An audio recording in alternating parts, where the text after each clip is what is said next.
Iqbal sir. थाराकंस medical city में बिना licence के ड्रग्स की वजह से जिन बच्चों की मौत हुई थी उनकी फोटोग्राफ्स वहां स्क्रीन पर दिखाओ। Okay sir.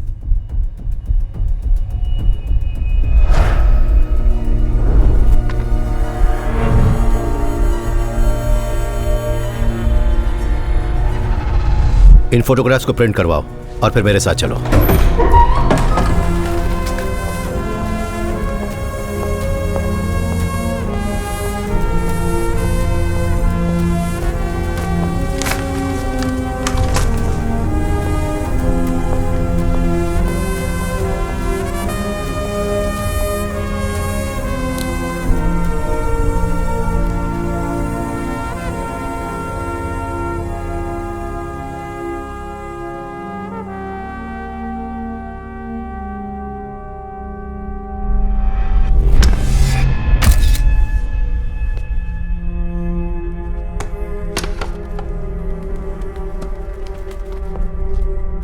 जिस दिन से मैं यहां से गया हूं ऐसा कुछ तो था जो मैंने यहां देखा था, वो मेरे दिमाग में घूम रहा था, पर आज मुझे उस सवाल का जवाब मिल गया।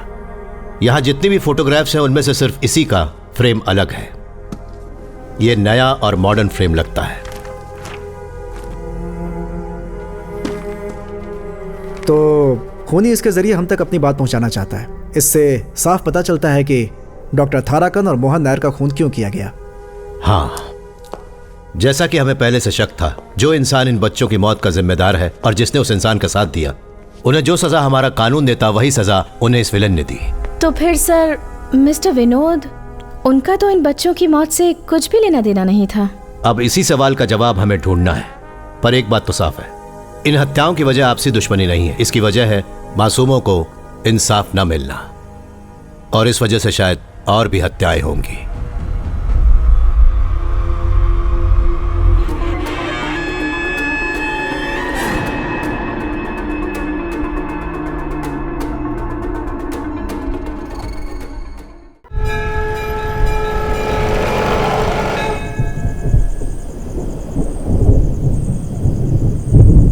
डॉक्टर आप भी ना कमाल के आदमी हैं।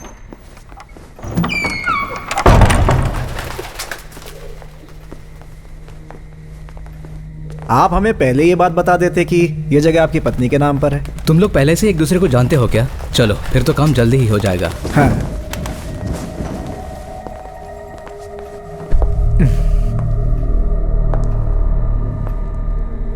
आप तो डील खत्म करके ही निकलेंगे ना? सब कुछ ठीक ठाक रहा तो चुटकियों में डील फाइनल कर सकते हैं हम लोग। क्यों डॉक्टर? बिल्कुल सही कहते हैं, एक बार डील हो जाए तो फिर देरी करना अच्छी बात नहीं। वैसे आपने अपने रिश्तेदारों के साथ एग्रीमेंट कर लिया है ना? क्या है कि एक बार जगह बिक गई और किसी केस में फंस गए तो मुश्किल हो सकती है। सिर्फ हमारे लिए नहीं, आपके लिए भी।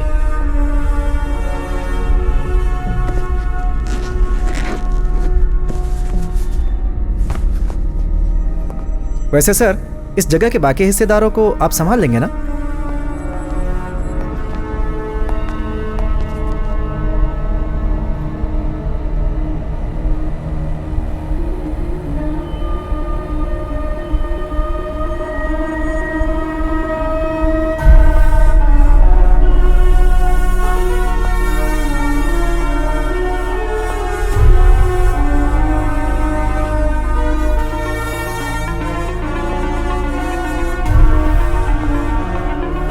ये क्या है? क्या कर रहे हो तुम? हमें यहाँ बुलाकर चाल चल रहे हो? तुम जानते नहीं मैं कौन हूँ।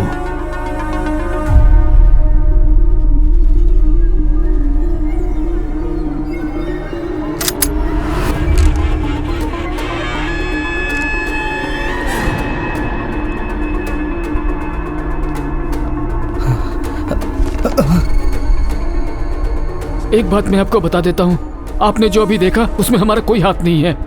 ये सब इन दोनों ने किया है। इन्होंने। सर प्लीज हमें मत मारिए प्लीज। जो हो गया सो हो गया। मैं भरपाई करने के लिए तैयार हूँ। उनके परिवार को जो भी चाहिए मैं देने को तैयार हूँ।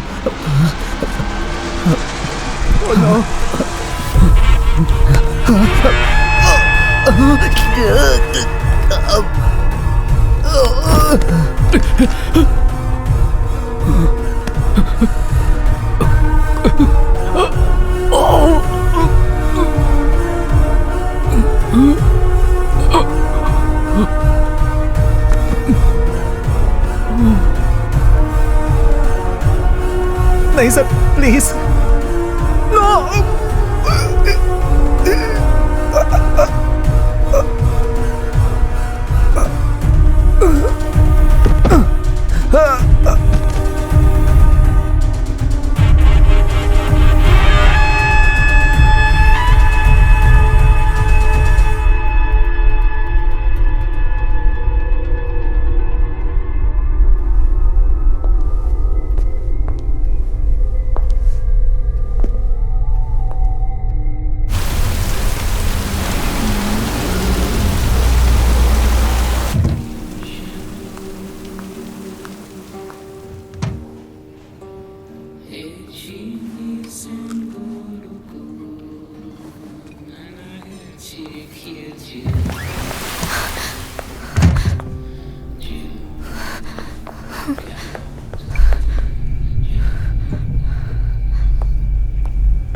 मैम उस टेबल पर बैठिए।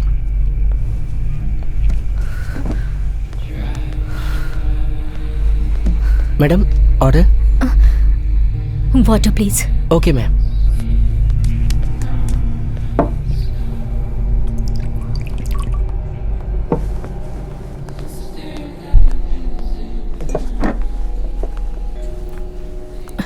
Excuse me, are you in some sort of trouble? I can help you. नहीं, तुम मेरी मदद नहीं कर सकती। That means you are in trouble. I'm Harshita Chopra. I'm a police officer. Huh? I can help you. नहीं, police को phone मत करना। अगर मुझे पता होता आप पुलिस ऑफिसर हैं तो मैं आपसे बात ही नहीं करती। नहीं, कोई हमारी मदद नहीं कर सकता।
चाय पियेंगे सर? हाँ।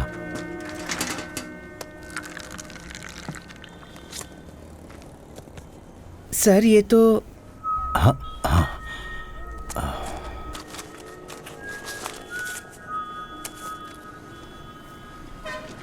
चाय। सर मेरे पैरों की नसों में फिर से दर्द शुरू हो गया है। आप चाहे तो मुझे जहाँ चाहे भेज दीजिए, लेकिन ट्रैफिक में मत भेजिएगा। तो ऊपर भेज दूं? सर गुड मॉर्निंग सर, आप यहाँ पे?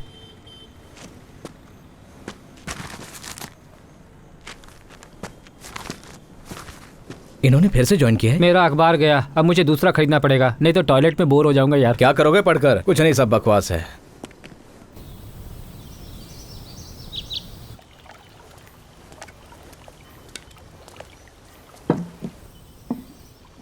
मैथ्यू सर आ जाएंगे, आप शुरू कीजिए।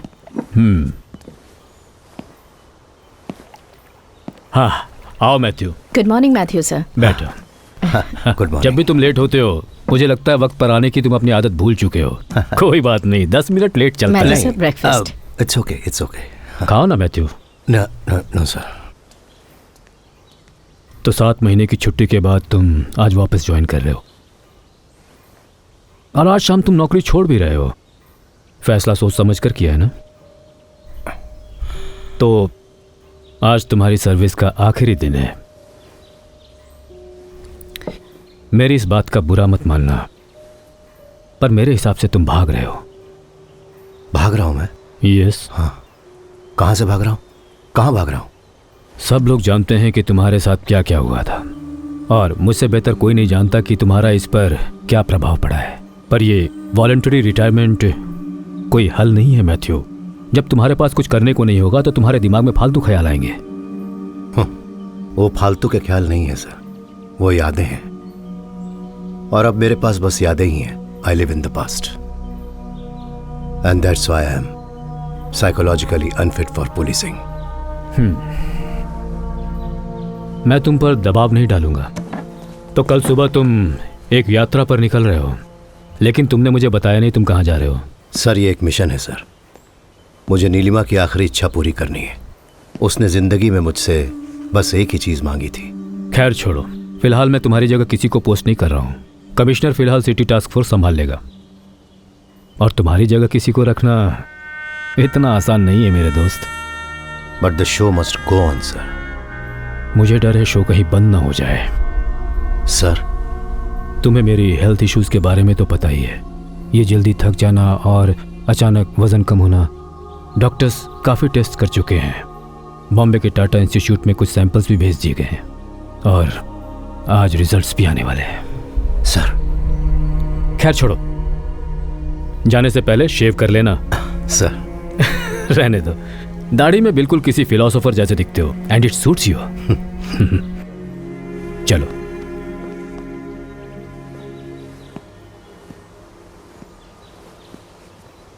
अगर यहाँ कोई इंसान है जिसे आई रियली मिस, तो बेहिचक कहूँगा कि वो आप हैं सर। आपने मेरी हर ज़रूरत पे मेरा साथ दिया है। एक आखिरी बार आपको सैल्यूट करना चाहता हूँ। नहीं, मुझे इस आखिरी शब्द सुनने से सख्त नफरत है। तुम जाओ, हम फिर ज़रूर मिलेंगे जल्द ही, मेरा दिल कहता है। सी यू मैथ्यू। सर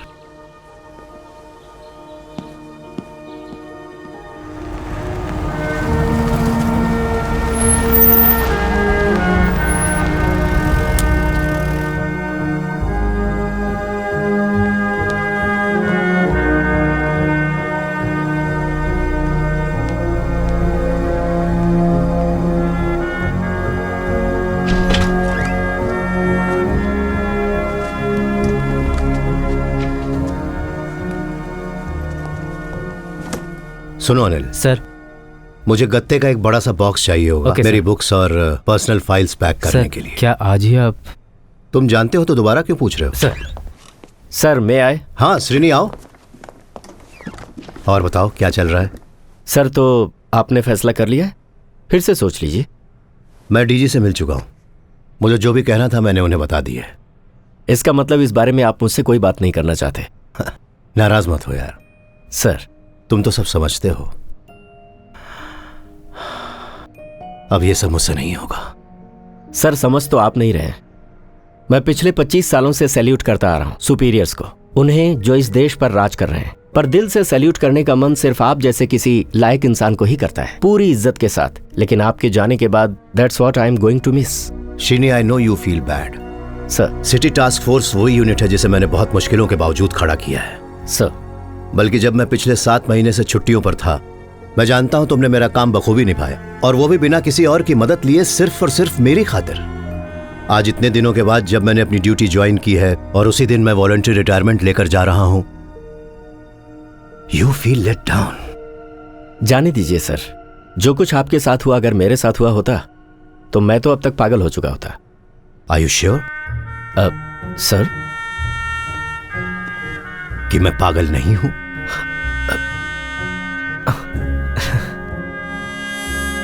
तुम किसी मुसीबत में लग रहे हो। कोई बात तुम्हें परेशान कर रही है?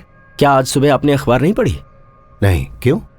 कुल 3 लोगों के खून हुए हैं सर। तीनों बड़े आदमी थे। उसमें से एक तो हमारा पुराना कलीग था, रिटायर्ड एसीपी विनोद अब्राहम। असली बात आपको क्राइम सीन देखने के बाद ही पता चलेगा। किसी तरह की जबरदस्ती या हिंसा का नामो निशान नहीं। चेहरों पर ब्लैक मास्क लगाकर तीनों लाशों को बिल्कुल समान दूरी पर रखा गया था। कुछ अजीब है सर। मर्डर, चाहे वो 1 हो या 3, अजीब ही होता है। किसने किसको मारा, किस लिए और कब, ये सारे सवाल बेबुनियाद हैं। इस संसार में इससे ज्यादा अस्वाभाविक और कुछ भी नहीं है कि एक इंसान दूसरे की जान लेने से हिचकता नहीं है। अरब के सभी इत्र की खुशबू भी मेरे हाथों पर लगी खून की दुर्गंध को नहीं मिटा सकती।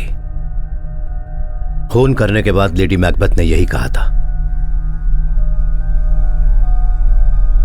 I love my Shakespeare. हाँ, तो फिर चलते हैं। सर, आज शाम के 5 बजे तक ऑफिशियली मैं टास्क फोर्स का कमांडर हूं। तुम पहले मुझे क्राइम सीन दिखाने ले चलो। वैसे भी तुम इसी काम के लिए यहां आए थे ना? हाँ सर। आज अपने करियर का आखिरी क्राइम सीन देखने जा रहा हूं। तो चलो, अब तो मुझे इसकी पूरी डिटेल्स दो। सर, जैसा मैंने बताया, 3 लोगों का खून हुआ है। थाराकन मल्टी स्पेशलिटी मेडिकल सेंटर का मालिक डॉक्टर धनेश थाराकन, फिर state drug controller Mohan Nair, और हमारे एक्स असिस्टेंट कमिश्नर जो पिछले महीने ही रिटायर हुए थे, विनोद अब्राहम। आपको पता ही होगा, विनोद अब्राहम बहुत बड़ा फ्रॉड था। जब वो यहाँ था उस समय उसके रियल एस्टेट माफिया के साथ अच्छे कनेक्शंस थे। रिटायर होने के बाद तो वो पूरी तरह से रियल एस्टेट में ही घुस गया। हैरानी की बात तो ये है सर कि जिस बिल्डिंग में क्राइम हुआ वो कई सालों से बंद थी, क्योंकि उसके मालिकों के बीच कुछ झगड़ा चल रहा था। फैमिली ट्रस्ट ने एक क्लीनिंग एजेंसी अपॉइंट की हुई थी जो हर शुक्रवार को बिल्डिंग खोलकर साफ सफाई करती थी। सफाई करने वालों ने ही सुबह लाशें देखी।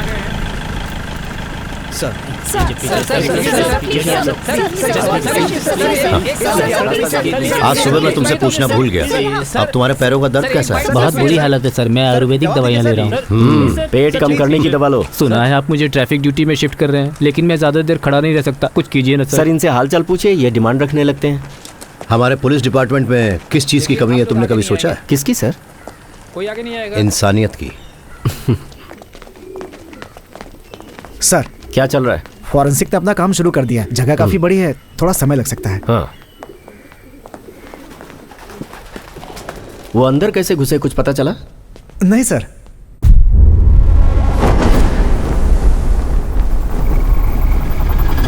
क्लीनिंग एजेंसी के जो लड़के हैं उन्हें जाने मत देना। चाबियां सिर्फ उन्हीं के पास जी। हैं। शायद उन्होंने डुप्लीकेट बनवाई हो।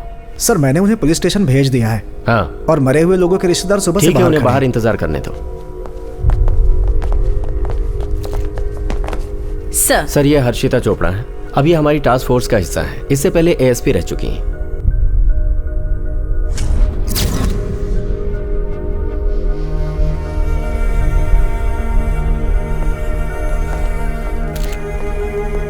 सर, हमारा मानना है कि इन तीनों का खून इनके शरीर में जहर देकर किया गया है, क्योंकि इन तीनों के दाएं हाथ पर इंजेक्शन के निशान मिले हैं। सर, कुछ कहना चाहती हो? जो मैं कह रही हूँ पता नहीं उसका कुछ मतलब है या नहीं, पर कल रात मेरे साथ कुछ अजीब हुआ। वो क्या? वो रेस्टोरेंट बस यहाँ से 1 किलोमीटर की दूरी पर है। तो वो घटना और ये कत्ल, इनके बीच कुछ तो लिंक है, बस ऐसा मुझे लगता है। अरे कोई लड़की अपने पति या बॉयफ्रेंड से लड़कर ऐसे ही वहाँ उस कॉफी शॉप पर आ गई होगी। तुम्हारे पूछने पर उसने कहा कि वो नहीं चाहती कि पुलिस उसके मामले में पड़े और हड़बड़ी में निकल गई। उसका इस मर्डर केस से क्या संबंध हो सकता है? आई एम सॉरी सर, मुझसे गलती हो गई। हाँ हाँ, ओके। ये क्या टाइम पास चल रहा है यार? ये अभी बाहर से आई है ना सर, जाने दीजिए। हाँ। श्रीनी, मैं जा रहा हूँ।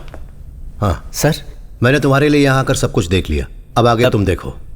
मैं कल सुबह ही अपने सफर पर निकल रहा हूँ। Okay, good luck. सर, पर अब सर 1 मिनट।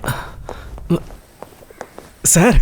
हाँ, तुमने परसों ही वापस ज्वाइन किया है ना? जी सर, मैंने आपको फोन किया था पर फोन बंद था। लैंडलाइन पर भी किया था लेकिन किसी ने उठाया नहीं।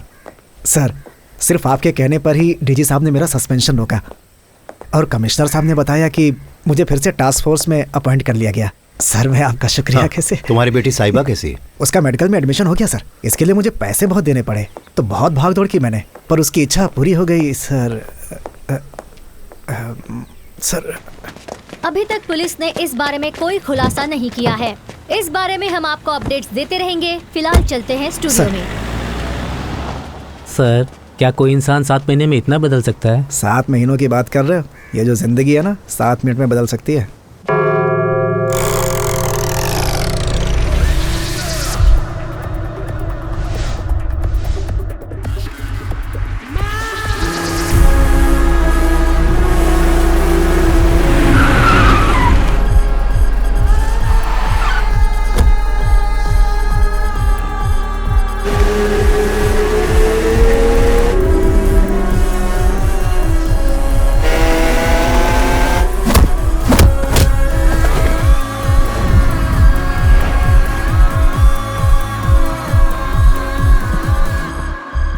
Are you a cop?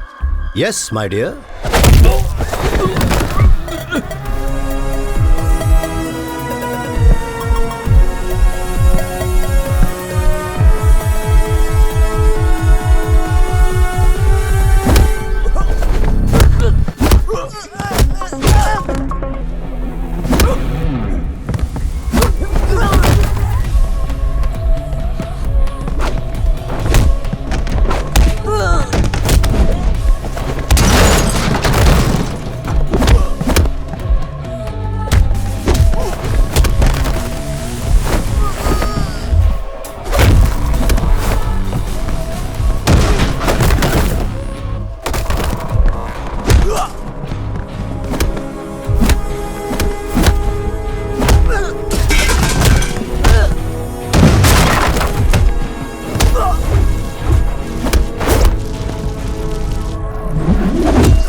Get up.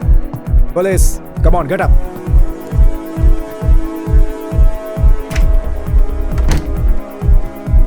कुछ नहीं मिला सर, नथिंग। कम। सबकी चेकिंग करने के बाद ही जाने देना। Okay sir.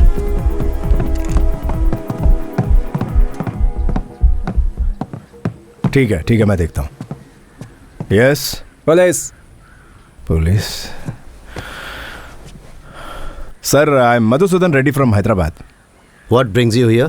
सर वो मैं अपने दोस्त की बेटी की शादी में आया हूँ। मेरे कुछ दोस्तों ने मुझे बुलाया है। Party, music, I love music sir, but no drugs sir. कसम से सर, मेरा यकीन कीजिए sir. Okay okay, I will take a picture. Sure sir. Thank you.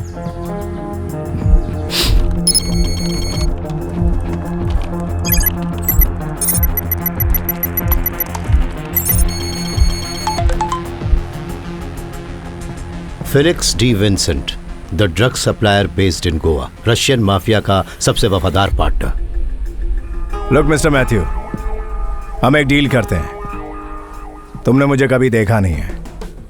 Just close your eyes. तुम चाहो तो वहां पड़े 2 बैग अभी ले जा सकते हो, बाकी जहां कहोगे वहां पहुंचा दूंगा। मुझे जाने दो, नहीं तो पूरी जिंदगी पछताओगे। सब कुछ बदल जाएगा।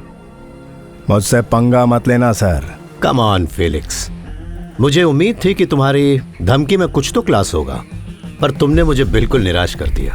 इकबाल सर, ले जाओ इसे और ये पूरी की पूरी जगह बंद करवा दो। अच्छा बोनस मिलेगा पक्का।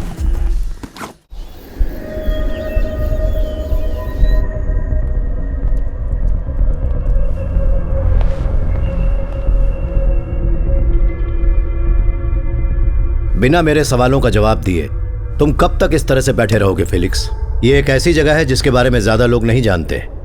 तुम यहां आसानी से आ नहीं सकते, तो तुम यहां से जाओगे कैसे? आपकी धमकी में क्लास है। सर थोड़ी देर वॉक लेकर आइए ना, तब तक मैं पूछताछ करता हूँ ना इससे। मेरी पूछताछ का स्टाइल बिल्कुल क्लासी नहीं होता, देसी होता है। केरला में जगह जगह पर माल पहुंचाना, तुम्हारा यहां का सारा dealer network, raw material sourcing, मुझे उन सब की जानकारी चाहिए। बिना बताए यहां से निकल नहीं पाओगे। मुझे यहां से जाने की कोई जल्दी नहीं है। Actually I like this place.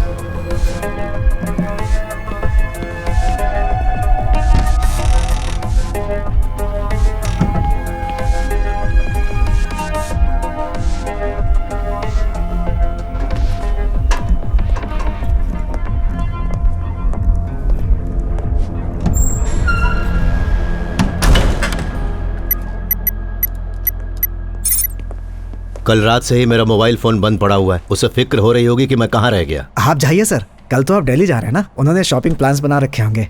वो यहाँ पर इसीलिए आई है, लेकिन मैं फिलिक्स को यहाँ कस्टडी में छोड़कर दिल्ली कैसे जा सकता हूँ? परसों तो आप वापस आ ही जाएंगे ना सर। 2 दिनों के लिए मैं इसे संभाल लूंगा, मुझे हाथ दिखाने का मौका मिलेगा। Hey, no third degree stuff Iqbal. तुमने डीजी का सर्कुलर पढ़ा है ना? पुलिस से कह रहे हैं कि वो किसी को ना मारे, बंदर पेड़ पर चढ़ने से बाज आएगा। हमारा तो काम ही है क्रिमिनल्स को मारना सर। तुम सुधर जाओ। और तुम्हारी बेटी साहिबा का क्या हुआ? सर मुझे नहीं लगता कि उसके मनपसंद कॉलेज में उसका एडमिशन हो पाएगा। आप इस मामले में लकी रहे। एम्स एंट्रेंस एग्जाम में 3rd आना कोई छोटी बात नहीं होती है सर। मेरी ओर से कांग्रेट्स कहिएगा उसको। थैंक्स। हे मालू, सॉरी बेटा, मैं जरूरी काम में फंस गया था। चलो चले। मम्मी कहाँ है? मम्मी मेरे लिए मॉल में कपड़े सिलेक्ट कर रही हैं। उन्होंने कहा था आपको परेशान ना करूं, पर मैं जा रही हूँ ना, तो मुझे पता नहीं कि अब आपके साथ शॉपिंग का मौका कब मिलेगा। सॉरी बेटा, मैंने तुम्हें बताया था ना, क्या करूं, मेरा काम ही ऐसा है। आपको पता है ना मुझे दुनिया के किस काम से सबसे ज्यादा नफरत है? Police. Because it involves violence. ओह।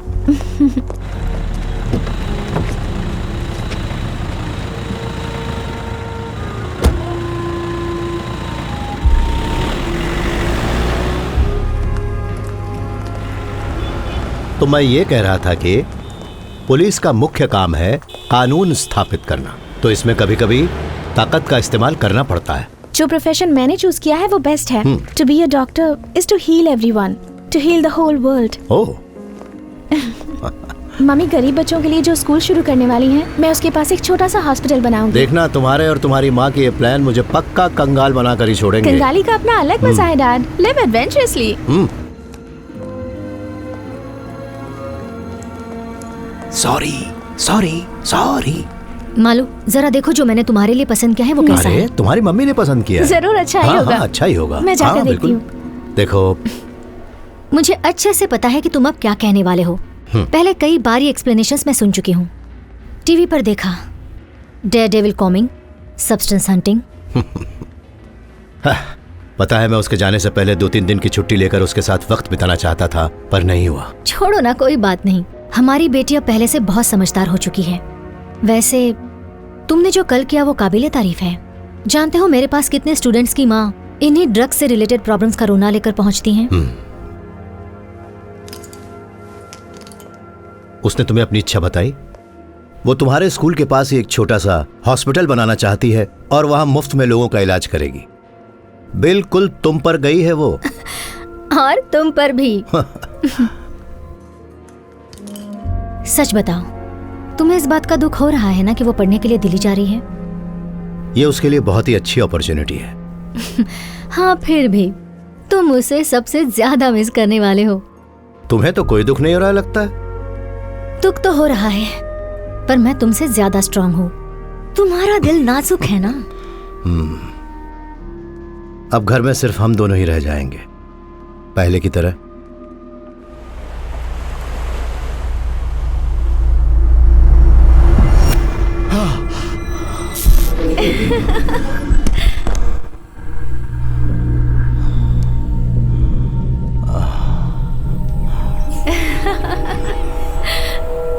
पापा,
सर। अरे श्रीनी, सर, इतनी सुबह सुबह यहाँ? सर आपके जाने से पहले डीजी सर आपसे एक बार मिलना चाहते हैं। उन्होंने मुझसे कहा कि मैं किसी और को ना भेजूं और खुद आपको अपने साथ लेकर आऊं। तो हम चलें सर?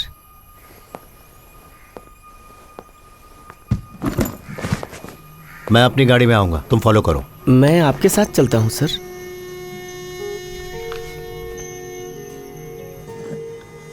जिनकी भी मौत हुई वो सब नामचीन आदमी थे और उनमें से एक तो हमारा ही आदमी था, पर अभी तक उनके बारे में कोई भी जानकारी मुझे अब तक तुमने नहीं दी है। सर, ये कोई मामूली केस नहीं है जिसके नतीजे पर हम इतनी आसानी से पहुंच सके। आधे घंटे तक सीएम के सामने शर्मिंदा होकर खड़ा रहा, कितनी बेइज्जती की बात है। तुम क्या सोचते हो? Any take on this? मुझे कोई आइडिया नहीं है sir. Matthew, I need your help. किसी में भी इतनी काबिलियत नहीं कि तुम्हारी तरह जुर्म की तह तक पहुंचकर उसका पता लगा सके। This is your kind of game Matthew. मैं इसके लायक नहीं हूं सर, और बस इतना ही नहीं, मैं अब इस फोर्स का हिस्सा भी नहीं रहा। मैथ्यू, मुझे बस तुम्हारी राय की जरूरत है। सर्विस में तुम चाहे रहो या न रहो, तुम्हारी पर्सनल चॉइस है। ये पूरी टीम, पूरा इंफ्रास्ट्रक्चर सब तुम्हारे हाथ में है। मैथ्यू, तुम अपनी ये यात्रा कुछ दिनों के लिए रोक नहीं सकते? Sorry sir. Sir please. Please Srini. Sir जाने दो। श्रीनी सर, एक सेकेंड। सर तुम यहीं रुको। मैथ्यू, जरा आओ।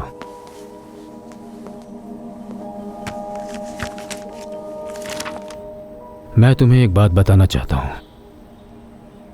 मुझे जिस बात का डर था आखिर वही हुआ। टेस्ट के रिजल्ट्स आ गए, पॉजिटिव है। मुझे बोन मैरो कैंसर है और इसका इलाज सिर्फ बोन मैरो ट्रांसप्लांट ही है, लेकिन कुछ भी हो सकता है और अगले स्टेज के बाद तो दर्द और भी बढ़ जाएगा। और इन सब के बीच ये केस आया है, मैं और भी कमज़ोर पड़ गया हूँ, इसलिए मैंने तुम्हें यहाँ बुलाया। मैंने ये बात किसी और को नहीं बताई है, सिर्फ तुम ही हो जिसे मैं बता सकता हूँ। लेकिन तुम अपना जाना कैंसिल मत करो।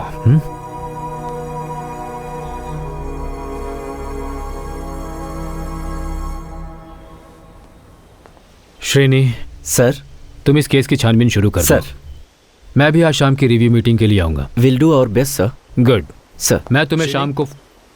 सर, वो ऑफिसर क्या नाम था उसका? हर्षिता?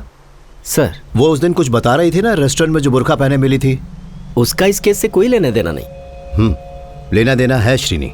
सर, हर्षिता और इकबाल से कहो कि जल्दी उस रेस्टोरेंट में पहुंचे, मैं वहीं मिलूंगा। तो फिर आपने अपना जाना टाल दिया? रिव्यू मीटिंग कैंसिल कर दीजिए, मैं शाम को आपसे आकर मिलता हूं sir. Thank you Matthew, thank you very much. He is on sir. Sreeni. Sir, हर जुर्म बहुत आसान होता है। हर समझदार मुजरिम सबसे आसान तरीके को सबसे प्रभावशाली ढंग से अपनाने की कोशिश करता है। यह केस जितना मुश्किल लग रहा है, दरअसल उतना मुश्किल है नहीं। Don't lose your focus. Sir,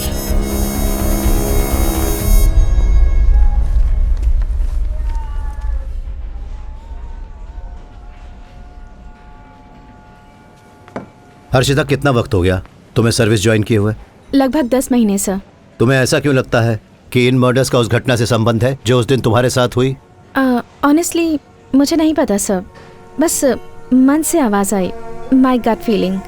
मैं बताता हूँ कि तुम्हें इन दोनों घटनाओं में कुछ संबंध आखिर क्यों लगता है। सर, उस दिन जब तुमने उस लड़की की मदद करनी चाहिए तो उसने किस तरह से जवाब दिया? नहीं, तुम मेरी मदद नहीं कर सकती। ओके, उसने मेरी कहने के बजाय हमारी कहा। जी सर। जैसे ही उसकी जुबान फिसली, तुम्हें उससे एक संकेत मिला कि वो लड़की उस समय वहां अकेली नहीं है, उसके साथ कोई और भी वहां मौजूद है। उस समय तुम्हारा ध्यान उस पर नहीं गया, पर जब तुमने उन 3 लाशों को एक समान दूरी पर पड़े देखा, तब उस लड़की ने तुम्हारे सामने जो हमारी शब्द बोला था, तुमने उसे क्राइम सीन के साथ जोड़ दिया। That's what happened. सर, जैसे ही वो दरवाजा खोलकर अंदर आई, उसने कांच के पार्टीशन से बाहर की तरफ देखा, जैसे कोई उसका पीछा कर रहा हो, है ना? Right sir. हर्षिता, तुमने उस कांच के बाहर देखने की कोशिश की? नहीं सर। तो जाओ, जाकर देखो। क्या तुम दूसरे के नजरिए से चीजें नहीं देखना चाहोगी? एक काबिल पुलिस वाले को यह करना चाहिए। Just go and see. Sir,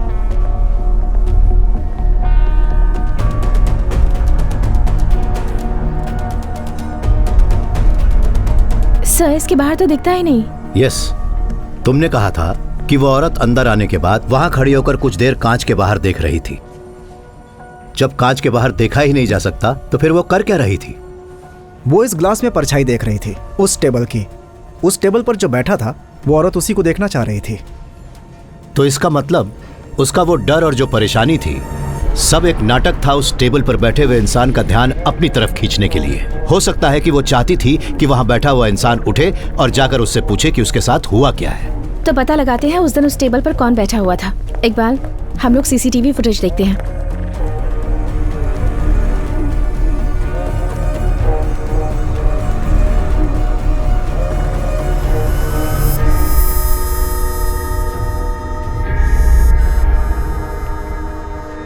sir इस सीसीटीवी फुटेज में तो यस, इट्स मी। काफी दिनों से अक्सर मैं यहाँ रात को 8:30 बजे आता हूँ, डिनर करके 9:30 बजे तक चला जाता हूँ। उस लड़की ने यह सब नाटक शायद इसलिए किया क्योंकि उसे मेरी इस रूटीन के बारे में पता था। शायद वो चाहती थी कि मैं कुछ रिएक्शन दूं, पर ऐसा कुछ भी नहीं हुआ। पर क्यों सर? मालूम नहीं क्यों। हर्षिता, तुम्हें उसके बारे में और क्या याद है? उसके बात करने का ढंग याद है? वो पढ़ी लिखी थी सर, बिल्कुल मॉडर्न साउंड कर रही थी। और सर कुछ अजीब था। अजीब क्या? शी स्मोक्स, ऐसा मुझे लगता है। उसके हाथों के बारे में कुछ बताओ। फिंगर्स, नेल्स, कुछ याद आता है? जहाँ तक मुझे याद है उसके हाथ लंबे थे, वायलेट नेल पॉलिश और हाथ पर ओम का टैटू था। उस दिन यहाँ जो कुछ भी हुआ मैंने ज्यादा ध्यान नहीं दिया, मुझे फिक्र ही नहीं थी। पर मैंने उस लड़की के जूते नोटिस जरूर किए थे। मेरी एक अजीब सी आदत है, मेरा यह मानना है कि आप किसी भी इंसान का कैरेक्टर उसके जूते देखकर बता सकते हैं। उसने बूट्स पहने हुए थे, cigarette smell, violet nail polish, Om tattoo, boots. बुर्खा पहने एक डरी सहमी सी लड़की जो किसी से बचने की कोशिश कर रही थी और उसे उसकी जान का खतरा भी था। कुछ तो गड़बड़ जरूर है। इस केस से जरूर उसका कोई तो संबंध है, उसे ढूंढना ही होगा। अब हमें मरे हुए लोगों की कुंडली निकालनी होगी इकबाल। आखिर वही तीनों एक साथ क्यों? Tharakans medical city chairman and managing director doctor Tharakan, state drug controller Mohan Nair, retired DSP Vinod Abraham. इन तीनों का आपस में संबंध क्या है इकबाल?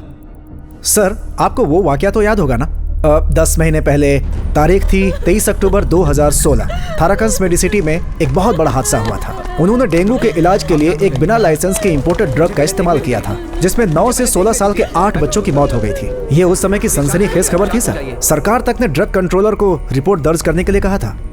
ड्रग कंट्रोलर की गलत रिपोर्ट के कारण डॉक्टर थरकन निर्दोष साबित हुए थे। मतलब थरकन और ड्रग कंट्रोलर मोहन नायर के बीच कोई समझौता जरूर हुआ होगा। उन दोनों ने प्रॉपर्टीज में भी मिलकर इन्वेस्टमेंट की थी सर, खासकर अक्टूबर 2016 के बाद। मान लेते हैं कि थरकन और मोहन का कत्ल बिना लाइसेंस के ड्रग इस्तेमाल करने वाले केस की वजह से हुआ है, पर तीसरा आदमी जो मारा गया विनोद, उसका इस केस से तो कोई संबंध नहीं है। He is an odd man out. तो फिर उसको इनके साथ ही क्यों मारा? सर थाराकन और मोहन नायर के रियल एस्टेट के धंधे में जो आदमी एजेंट बना हुआ था वो अपने विनोद सर थे, और विनोद सर इन दोनों बदमाशों के जरिए अपनी गैर कानूनी जमीन का धंधा भी चलाते थे, जॉइंट जॉली और पाइप पांडे। अरे बिल्कुल सही सुना, हम बस 40 के कागज बनवाएंगे और बाकी का 10 कैश चाहिए। कैश के बिना डील नहीं करूंगा। सिंगल प्राइस 50 और उसमें 10 कैश। समझ गए ना? मुझे पता है आपके पास बहुत रोकड़ा पड़ा है, अगर आप चाहे तो मुंबई में भी दे सकते हैं। अरे बहुत आदमी है हमारे वहाँ पर। रमेश सर, पांडे बोल रहा हूँ। हाँ वही पाइप पांडे। कर्नाटका में भी ले सकते हैं, 5% एक्स्ट्रा लगेगा। हाँ अभी मार्केट में तो बेस्ट रेट चल रहा है ना। कर क्या रहा है? 5% मतलब 5% कितना हुआ बे? ये तो ना ला दे मुझे। हाँ रमेश सर, मैं शाम को बात करता हूँ। अरे जब मैं डील कर रहा हूँ तो बीच में भोगना जरूरी है क्या? पिछले 8 महीने से उस जगह को निकालना चाह रहा हूँ। जब मैं उस बेवकूफ रमेश को मना चुका हूँ तो तू बीच में आके अपनी नाक क्यों रगड़ रहा है? देख भाई, सारा झोल मैं ही करता हूँ तो कमीशन भी मैं तय करूंगा। तू दिमाग से काम करेगा नहीं, क्योंकि वो तेरे पास है ही नहीं। पर अपना जो मुंह है ना उसे बंद रखना, जिससे मिलने जा रहे हैं ना, खतरनाक है, बहुत खतरनाक। कैसा खतरा यार? सस्पेंड हो चुका है वो। चला तू। क्या रे, मैंने कहा था ना 1 बजे मिलने आ रहा हूँ, आधे घंटे से इंतजार करवा रहा है। नहीं सर, वो रास्ते में एक डील की बात कर रहे थे। गरम क्या है तो तेरे लेट हो पास? गए। सर नमकीन लेंगे? मत लीजिए सर। वैसे सर हमसे मिलना क्यों चाहते थे? कोई खास बात नहीं है। तुम दोनों विनोद सर के अंतिम संस्कार पर कहाँ थे? तुम दोनों तो उनके दाहिने हाथ थे ना, क्या बोलते हो? उस समय हम शहर में नहीं थे, मुंबई गए हुए थे। सब कह रहे हैं कि रियल एस्टेट एकदम मंदा चल रहा है, फिर भी विनोद सर ने इतने कम समय में ही इतना ज्यादा माल छाप लिया। क्या राज था इसके पीछे? लगता है आप भी उसी नाव में चढ़ना चाहते हैं। हैं? विनोद सर तो अचानक टपक गए, उनकी जगह खाली है। सर आप वो जगह आसानी से भर सकते हैं। लेकिन विनोद सर आपकी तरह नहीं थे सर। यही तो करप्शन का फायदा है, हर जगह सॉलिड कनेक्शन बन जाते हैं और इज्जत भी मिलती है। खैर आपकी सस्पेंशन कब खत्म हो रही है सर? सर एक सस्पेंड हुआ पुलिस वाला और आउटडेटेड सुपरस्टार एक जैसे होते हैं। फिलॉसफी। अच्छा सुनो, हाँ वो जो बंद पड़ा बंगला है, विनोद सर और बाकी के 2 लोग, क्या संबंध था उनमें? बंगले के मालिकों में तो झगड़ा चल रहा था ना, तो क्या विनोद सर ने उनके बीच का झगड़ा सुलझा दिया था? ओह, तो ये वजह थी कि आप हमसे मिलना चाहते थे। क्यों सर, वो प्रॉपर्टी आपको चाहिए क्या? हाँ सोच तो रहा हूँ। वो मुश्किल है सर, हम बहुत कोशिश कर चुके हैं। इतना ही नहीं, उस बिल्डिंग के मालिक दुनिया भर में फैले हुए हैं और सभी एक दूसरे से नफरत करते हैं। विनोद सर की भी उस प्रॉपर्टी में नजर थी, जब लगा हाथ नहीं आएगी पीछे हट गए। तो फिर वो लोग उस बंद बिल्डिंग के अंदर आखिर करने क्या गए थे? क्या पता सर, 2 दिन से यही सोचकर हम भी परेशान हैं। हाँ, बंद बिल्डिंग में घुसे कैसे और अंदर उनकी लाश मिली। अब आप उस प्रॉपर्टी को छोड़ दीजिए, और भी कई बढ़िया प्रॉपर्टीज हैं, हम पर भरोसा करके देखिए, बहुत मजा आएगा। जिंदगी का मतलब शान से जीना। मैं भी यही सोच रहा हूँ। अच्छा तुम लोग अभी भी ड्रग्स बेचते हो? उसमें बहुत खतरा है सर, और जब से ऋषिराज सर आए हैं ना, धंधा ही बंद हो गया। लेकिन अगर कोई अच्छा माल है तो बताइए ना सर, मशरूम, फिश, केमिकल या फिर ऐसे कुछ। सर आपके तो एक्साइज और एंटी नार्कोटिक्स में अच्छे कनेक्शन हो गए ना सर। बोलिए तो फिर से धंधा शुरू कर देता हूँ। ऐसे किसी धंधे का नाम ही मत लेना। वो क्यों? वो इसलिए क्योंकि 2 दिन पहले मैंने ड्यूटी ज्वाइन कर ली है। अगर दोबारा ये धंधा करते हुए दिख गए ना, मैयत निकाल दूंगा दोनों की। तो इधर आ। क्या कहा तूने? सस्पेंडेड पुलिस वाला और आउटडेटेड सुपरस्टार एक जैसे होते हैं? इतनी जोर से क्यों मारे सर? सुपरस्टार सच में थोड़ी मारता है। हाँ समझ गया। जहां कत्ल हुआ उस बंगले को हर शुक्रवार को ही खोला जाता था ना? जी सर। लगता है गुरुवार की रात इस वारदात को अंजाम देने के लिए जानबूझकर तय की गई थी, ताकि जब बंगला शुक्रवार को खोला जाए तो लाशें वहां पड़ी मिलें, बिना किसी नुकसान के, बिना सड़े गले। पर क्यों सर? ताकि दुनिया वालों को जल्द से जल्द मरने वालों के बारे में पता चल सके।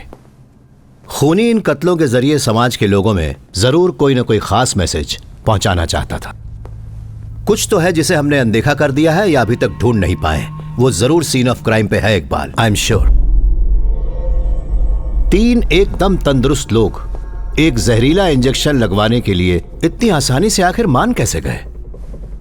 ये कुछ अजीब सा नहीं है? खुद को बचाने का मौका नहीं मिला होगा सर उनको, क्योंकि हो सकता है गन पॉइंट पर हो वो तीनों। बिल्कुल सही। तो इसका मतलब खूनी अकेला नहीं था, कम से कम 2 लोग और थे। एक के हाथ में गन होगी और दूसरे के हाथ में इंजेक्शन। सर इस घटना से ठीक 2 हफ्ते पहले इनमें से एक अहमदाबाद के नंबर से अपने विनोद सर के पास एक कॉल आई थी सर। ये बात 7 मिनट 40 सेकंड तक चली। विनोद सर ने उसके बाद डॉक्टर थाराकन को फोन किया और थाराकन ने तुरंत मोहन नायर को। फिर डॉक्टर थाराकन ने विनोद सर को वापस फोन किया और आखिर में विनोद सर ने उसी नंबर पर फिर से फोन किया। इन सब कॉल्स में सिर्फ वही लोग शामिल हैं जिनका मर्डर हुआ, और बिल्कुल ऐसी ही घटना कत्ल के 1 दिन पहले भी घटी थी। तो इन सब बातों से हमें यह पता चलता है कि 2 हफ्ते पहले अहमदाबाद से विनोद को एक फोन आया था। फोन करने वाले ने शायद ये कहा होगा कि वो उस विवाद में फंसे बंगले के मालिकों में से एक है। सोचो अगर उसने विनोद से ये कहा हो कि वो लोग उस बंगले को बेचना चाहते हैं। Hello, yes. हाँ विनोद, हमने जिस प्रॉपर्टी के बारे में बात की थी, जिसे खरीदने की नाकाम कोशिश की थी, वही ना? मैं निकल रहा हूँ, 5 मिनट रुको बस। हाँ, प्रॉपर्टी का मालिक और उसकी पत्नी 24 तारीख को आ रहे हैं। हाँ, कहाँ पे हो? मैं पहुंच चुका हूं। दोनों कातिल बंगले में पहुंचे और उन्होंने डुप्लीकेट चाबी से मेन डोर को खोला। वो पहले से ही इंतजार कर रहे थे उन तीनों का। मेरा एक अनुमान ये भी है, ये भी तो हो सकता है कि बंगले के अंदर इंतजार करने वाले कातिल एक आदमी और एक औरत थे। हो सकता है कि उन दोनों ने खुद को पति पत्नी बताया हो ताकि डील थोड़ी और वास्तविक लगे। तो फिर जो औरत हमें रेस्टोरेंट में मिली थी वो उन हत्यारों में से एक थी sir? I won't be surprised. तुम्हें परेशान होने की जरूरत नहीं थी, मैं खुद चला जाता। कम ऑन सर, ऐसा मत कहिए। जंक फूड और मोटापा, तो तुम अक्सर बाहर ही खाना खाती हो। I hardly cook. मैंने बहुत से लोगों से आपके वॉलंटरी रिटायरमेंट के बारे में सुना है। मुझे लगता है हमें हमेशा काम करते रहना चाहिए। पुलिसिंग में खुद की भावनाएं व्यक्त की जा सकती हैं, योर एंगर, फ्रस्ट्रेशन और भी कई चीजें। मतलब हर किसी पर मैं अपना गुस्सा निकालता रहूं? तुम शायद एक टूटे हुए रिश्ते के दर्द से गुजर रही हो। अब तुम ठीक हो ना? आपको ये कैसे पता? आपको ये किसने बताया? तुमने जो अभी अपने को व्यक्त करने की बात की, योर होल एटीट्यूड और तुम्हारी दाईं कलाई पर वो निशान इस बात का सबूत है।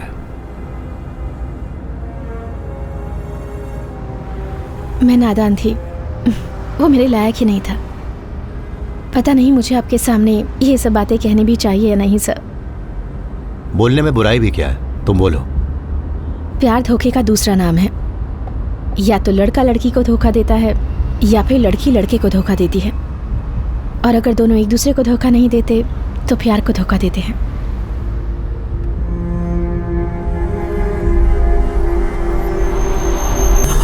आप ठीक तो है ना सर? हाँ।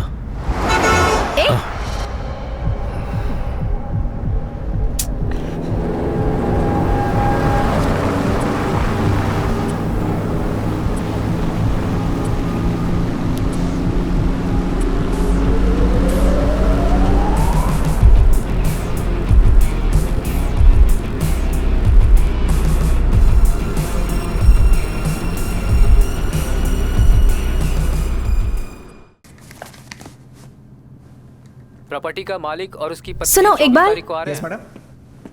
ये मैथ्यू सर कुछ अजीब आदमी है।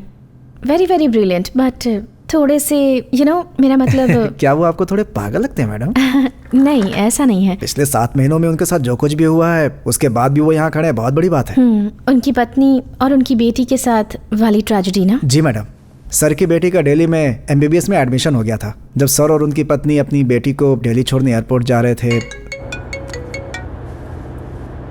हाँ बोलो श्रीनी। आप कहाँ हैं सर? मैं अभी रास्ते में हूँ। सर वो फिलिक्स फरार हो गया है। वॉट? हाँ सर, वो। ये क्या कह रहे हो तुम? जी सर, ये सही है।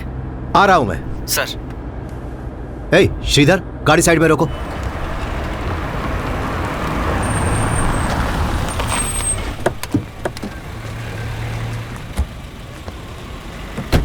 क्या हुआ?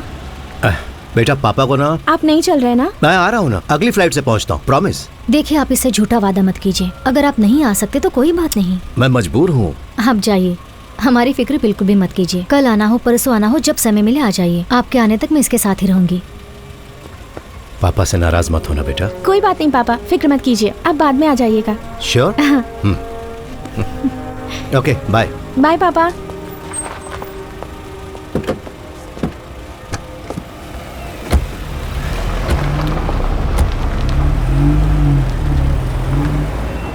तुमने बाल ठीक से नहीं बांधे। कोई बात नहीं। ठीक है।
मेरी बेटी। मैथ्यू, तुम मुझसे अभी नहीं मिल सकते। Matthew please, Matthew.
यू गो।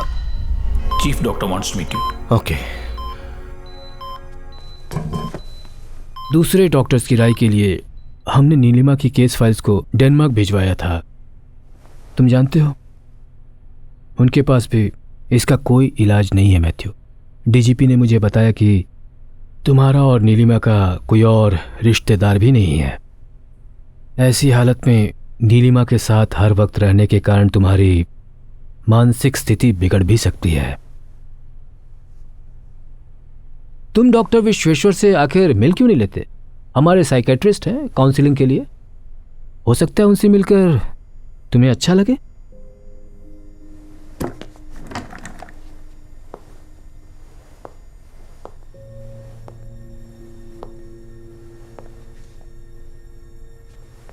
आप डॉक्टर्स हमेशा कहते हैं ना कि चमत्कार होगा, तो कोई उम्मीद है इस केस में ऐसा कुछ हो?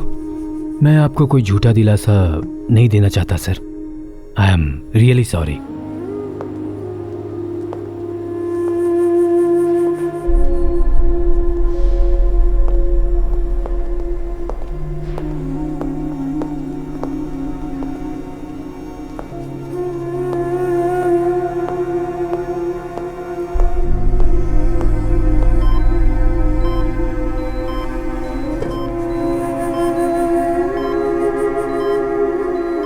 छह महीने तक सर मैडम के साथ हॉस्पिटल में ही रहे। जब मैडम की मौत हुई मैं उनसे मिलने गया था।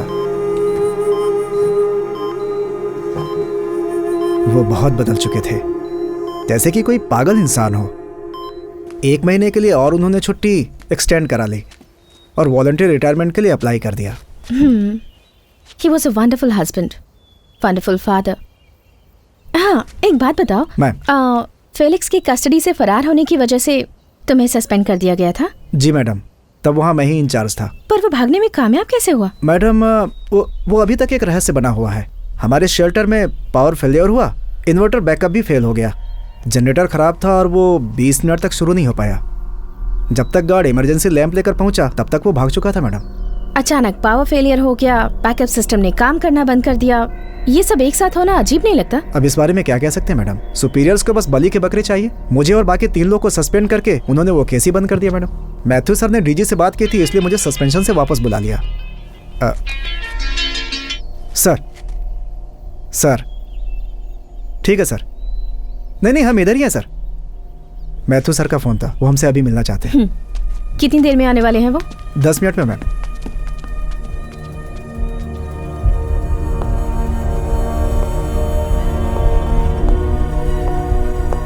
Iqbal sir, Tharakans medical city में बिना लाइसेंस के ड्रग्स की वजह से जिन बच्चों की मौत हुई थी उनकी फोटोग्राफ्स वहां स्क्रीन पर दिखाओ। Okay sir.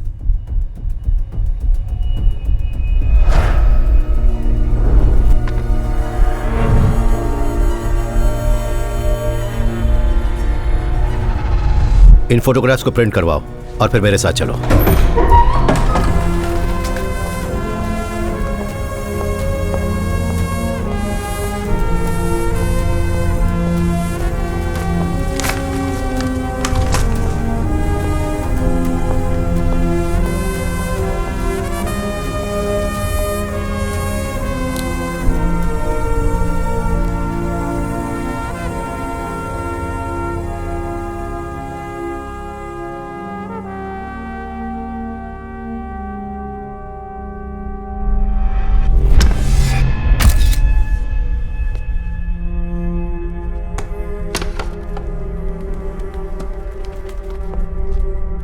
जिस दिन से मैं यहां से गया हूं, ऐसा कुछ तो था जो मैंने यहां देखा था, वो मेरे दिमाग में घूम रहा था।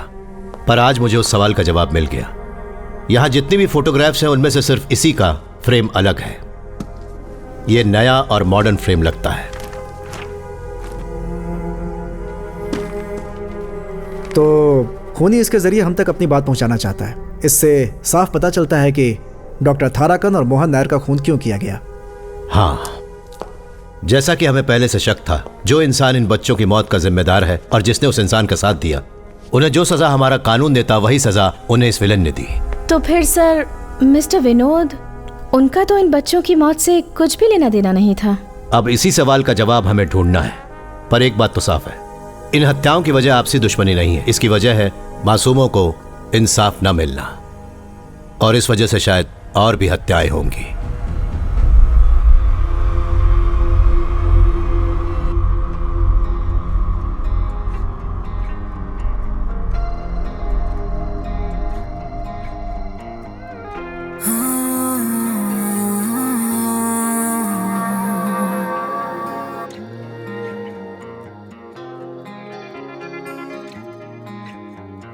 शोला है चाहत तू मेरी,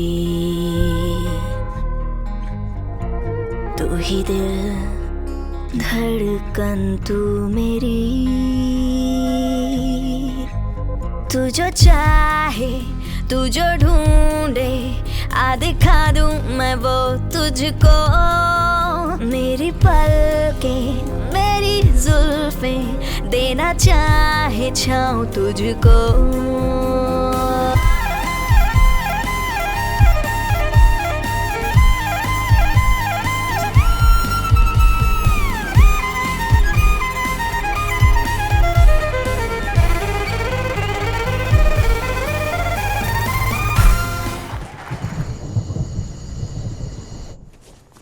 हेलो, मीट मिस्टर कुमार, ये बहुत बड़े बिल्डर हैं। हेलो हेलो, हाय। कुमार काफी समय से कह रहे थे क्यों ना हम कहीं बाहर जाकर पार्टी वार्टी करें, और जब आपने इस जगह की बात की तो सोचा कुमार को भी साथ ले लूं। Hope you don't mind. वैसे तो मैं अनजान लोगों के साथ पार्टनरशिप नहीं करता, लेकिन इसके साथ इट्स ओके। ग्रेट, आपके लिए मेरे पास एक सरप्राइज है। तुम गजब की हो यार, इतने सारे सरप्राइजेस, क्या है?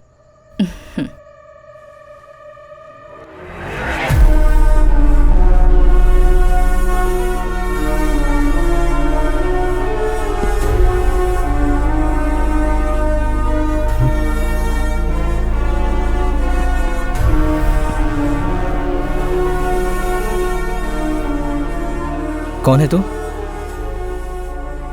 श्रेय, ये सब Seeing is believing. हाँ? What?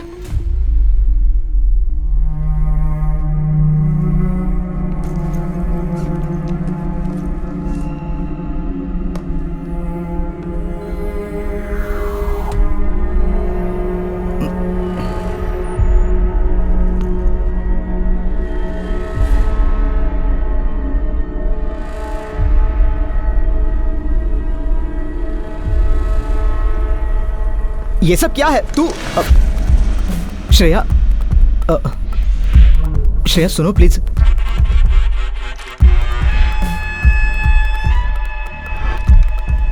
ये सब क्या चल रहा है यहाँ पर? और मैंने कुछ भी नहीं किया, मुझे कुछ नहीं मालूम है।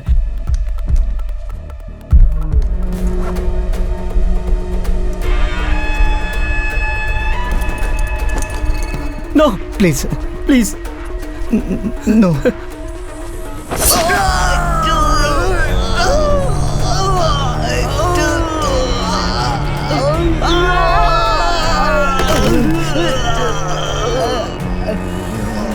सर मुझे मत मारिए सर, प्लीज मुझे मत मारिए sir. Sir please sir, sir please sir.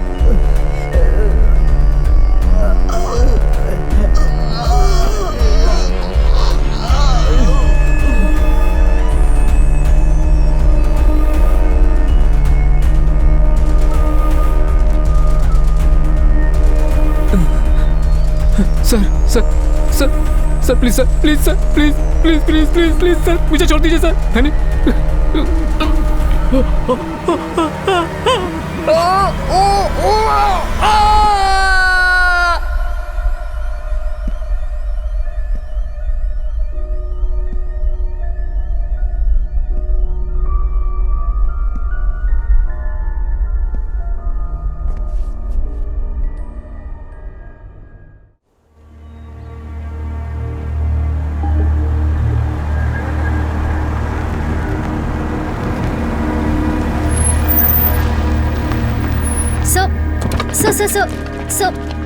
रुकिए, वहीं रुकिए। ये फार्म हाउस श्रवण कुमार का है। आप जानते ही हैं, वो बहुत बड़ी बिजनेस फैमिली से था, लेकिन काफी बिगड़ा हुआ लड़का था। जब वो यहाँ अपनी मीटिंग्स रखता था तो नौकरों को बाहर भेज देता था। कल शाम को वो अपने दोस्त सिनोज के साथ यहाँ आया था।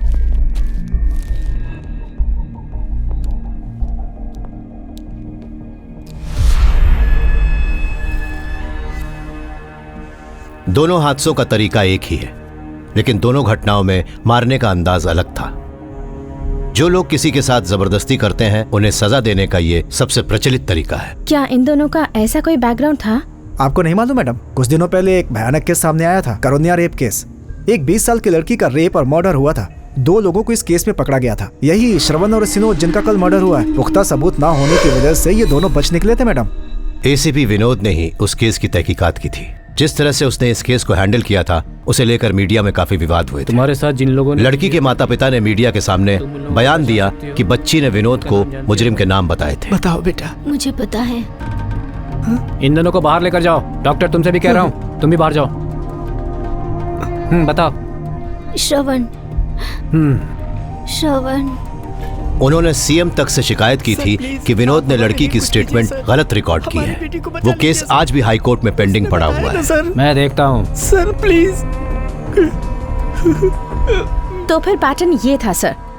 पहले केस का ऑड मैन आउट इशारा कर रहा था होने वाली हत्याओं की तरफ। सर उस हिसाब से इस केस में ऑड मैन आउट कुमार है, तो इसका मतलब अगली हत्या कुमार से संबंधित होगी। इस कुमार का बैकग्राउंड क्या है? मैडम वो केरला की रियल एस्टेट इंडस्ट्री में बहुत बड़ी हस्ती था। आपने लैंड बैंक, लैंड माफिया तो सुना ही होगा। उसका जीता जागता उदाहरण।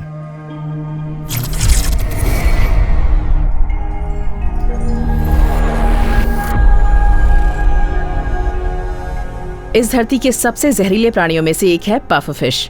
यूं कह लीजिए कि नाग से भी ज्यादा जहरीली। इनके अंदर टेट्रोडोटॉक्सिन नाम का एक जहरीला केमिकल पाया जाता है। ये बहुत ही कॉम्प्लेक्स जहर है जो सीधा नसों पर प्रभाव करता है। बेशक मात्रा में कम हो, लेकिन ये सबसे खतरनाक ड्रग है और अगर मात्रा बढ़ा दी जाए तो ये जानलेवा हो सकता है। हमारे इस केस में जिसमें इंजेक्शन के जरिए सबको मारा गया है, इस पफरफिश का ही जहर है। और मुझे उम्मीद है कि ये काफी महंगा भी होगा। यस, और ये बहुत ही कम लोगों के पास मिलता है। इकबाल। सर। समझ गए तुम्हें किन को पकड़ना है? Thank you ma'am. सर। रुक। चल भाग।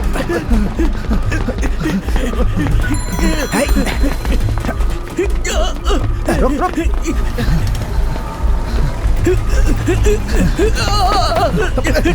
तू उस तरफ से जल्दी निकल।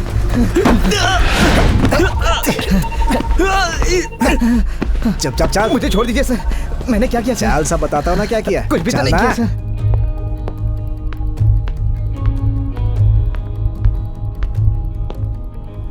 ये कोई पुलिस ऑपरेशन नहीं है। मैं सिर्फ तुम लोगों से कुछ बातें करना चाहता हूं, इसलिए तुम दोनों को यहां बुलाया है। तो फिर सर इन्होंने हमें पूरे शहर में भगा भगा के क्यों थकाया? और फिर पकड़ने के लिए इन्होंने हमें जोर जोर से मारा। हमें पकड़ने के बाद जीप में लाके पटक दिया। हम भी तो इंसान है सर, पुलिस वाले नहीं है। मतलब मासूम है हम लोग। बिल्कुल सही सर। अगर ह्यूमन राइट्स वालों से हमने इनकी शिकायत कर दी ना, फिर देखना। हाँ, ये सब भी दिखाना ह्यूमन राइट्स वालों को। सर इनके पास से ही मिला ये सब। हम पहले की तरह भी इस धंधे में नहीं है सर। हमें तुमसे एक बहुत जरूरी बात जाननी है, वो बता दो फिर तुम जा सकते हो। ये सब सामान जो तुम्हारे पास से बरामद हुआ है, इस पर कोई एक्शन नहीं लिया जाएगा, ये मेरा वादा है। बोलो मंजूर है? आप जानना क्या चाहते हैं सर? प्ले करो। हाँ, उसमें बहुत खतरा है सर। और जब से ऋषिराज सर आए हैं ना, धंधा ही बंद हो गया। लेकिन अगर कोई अच्छा माल है तो बताइए ना सर। मशरूम, फिश, केमिकल या फिर ऐसे कुछ। इस वीडियो में तुमने जिस मछली का जिक्र किया है, जानते हो उसके जहर से किसी का कत्ल हुआ है। कहां पर मिलता है वो? कौन है उसका डीलर? वो क्या है ना सर, बहुत कम मिलता है ये कुछ बहुत ही खास कस्टमर्स के लिए आता है। बहुत खतरनाक होता है ये। बनाने में थोड़ी सी भी गलती हो जाए तो समझिए वो वही मर सकता है। और वैसे भी ये हमारा प्रोडक्ट नहीं है, इसके लिए आप हमें इतना मारकर यहाँ लेकर आए। टाइम वेस्ट हो गया ना आपका। क्या बजाया है सर? सच बोल। चल चल बता सब कुछ। देखिए सर, आज तक हमने इसे सिर्फ 2 ही बार मंगवाया है। आपको बताया था ना ये बहुत ही कम मिलता है। ये तमिलनाडु के एक जिले से आता है, बहुत मुश्किल से। पहली बार इसे ऑर्डर किया एक शिप के कैप्टन ने। कौन था? रशियन था। हाँ, रशियन। पोर्ट पे जाकर डिलीवरी दी हमने। दूसरी बार खरीदार का पता ही नहीं था। एक आदमी ने जवाहर नगर के पास डस्टबिन में माल फेंकने को कहा और हमने वैसा ही किया। जहाँ तक मैं तुम्हें जानता हूँ, तुम इसे ऐसे ही छोड़कर तो नहीं गए होगे। छुपकर जरूर देखा होगा कि माल कौन लेकर गया। हाँ देखा था।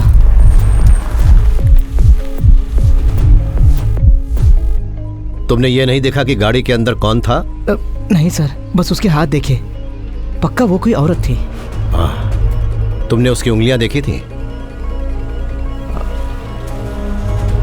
ठीक से याद करो, क्या उसने वॉयलेट रंग की नेल पॉलिश लगाई हुई थी? जी हाँ। कार का नंबर नोट किया था? नहीं किया सर, पहले कुछ दिन याद था लेकिन बाद में भूल गया। कसम से सर। जिस आदमी ने तुम्हें माल डस्टबिन में फेंकने को कहा था, तुम उसे पहचानते हो? तुम्हें यह काम करने को किसने कहा था?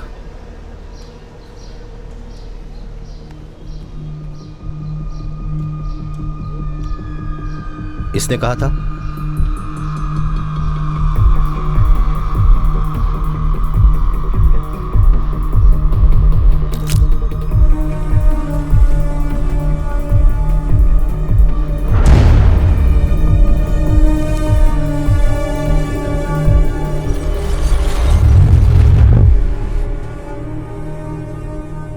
मैथ्यू सर ने जिस एक्सीडेंट में अपनी फैमिली को खो दिया, मैं उससे जुड़े रिकॉर्ड्स चेक कर रही थी।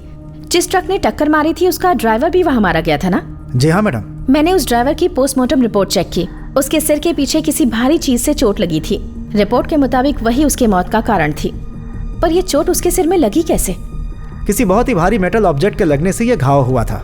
फॉरेंसिक चीफ गीता मैडम ने बताया, जरूर उसका सिर किसी चीज से टकरा गया होगा और वो आगे के गिलास से टक्कर खाकर बाहर गिर गया।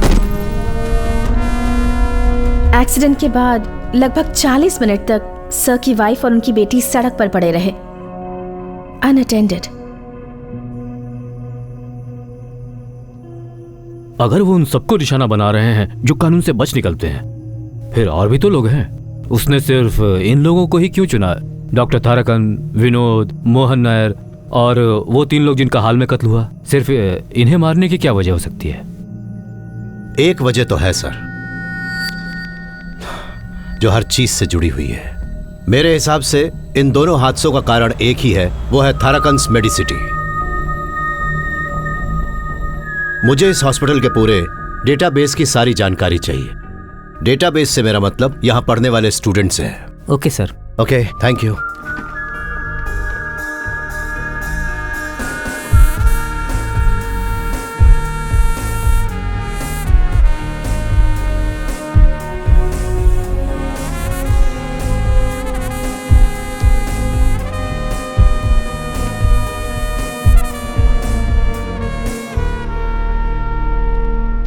डॉक्टर शक्ति रामास्वामी। शक्ति चेन्नई का एक लड़का था जो केरला में पला बढ़ा। उसके पिता रामस्वामी बगल के एक मेडिकल कॉलेज में सिक्योरिटी गार्ड की नौकरी करते थे। मेडिकल एंट्रेंस एग्जाम की रैंक लिस्ट में शक्ति का भी नाम आया था, लेकिन कॉलेज की फाइनल लिस्ट से उसका नाम हटा दिया गया और वो सीट एक मैनेजमेंट के स्टूडेंट को दे दी गई। दिखाता हूं सर। तुम्हें किसने आने दिया? अब चलिए बाबा, सर अब चलिए सर, देख लीजिए। हजारों कोशिशों के बाद जब उसे लगा कि उसे इंसाफ नहीं मिलेगा, तो शक्ति के पिता रामस्वामी ने एक बहुत बड़ा कदम उठा लिया। कॉलेज के सभी स्टूडेंट्स को गवाह बनाकर सबके सामने उन्होंने खुदकुशी कर ली। शक्ति ने अपनी आंखों के सामने अपने पिता को आत्महत्या करते देखा और अपना मानसिक संतुलन खो बैठा।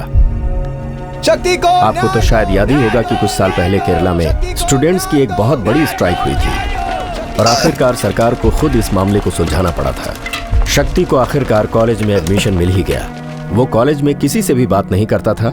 उसके अंदर का गुस्सा दिन ब दिन बढ़ता ही जा रहा था और वो उसके मैगजीन्स के लिखे गए आर्टिकल्स में भी नजर आता था। शक्ति बाकी सबसे एकदम अलग था सर। उसे कभी भी अचानक गुस्सा आ जाता था।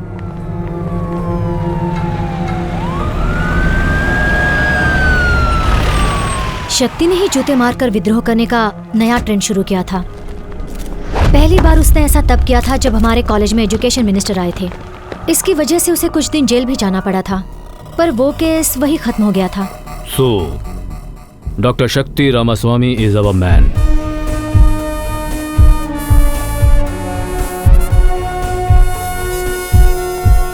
इस तहकीकात में आम तरीकों का इस्तेमाल करना बिल्कुल बेकार है सर, क्योंकि यहां होने वाले जितने भी खून हैं, इससे पहले ऐसे कभी भी नहीं हुए। 4 मुजरिम जो 2 केसेस से बच निकले, या वो जिन्हें ताकतवर लोगों ने बचा लिया, या काला धंधा करने वाले लोगों की मदद से बच गए। जिन लोगों ने उनकी मदद की उन्हें भी उनके साथ मार दिया गया।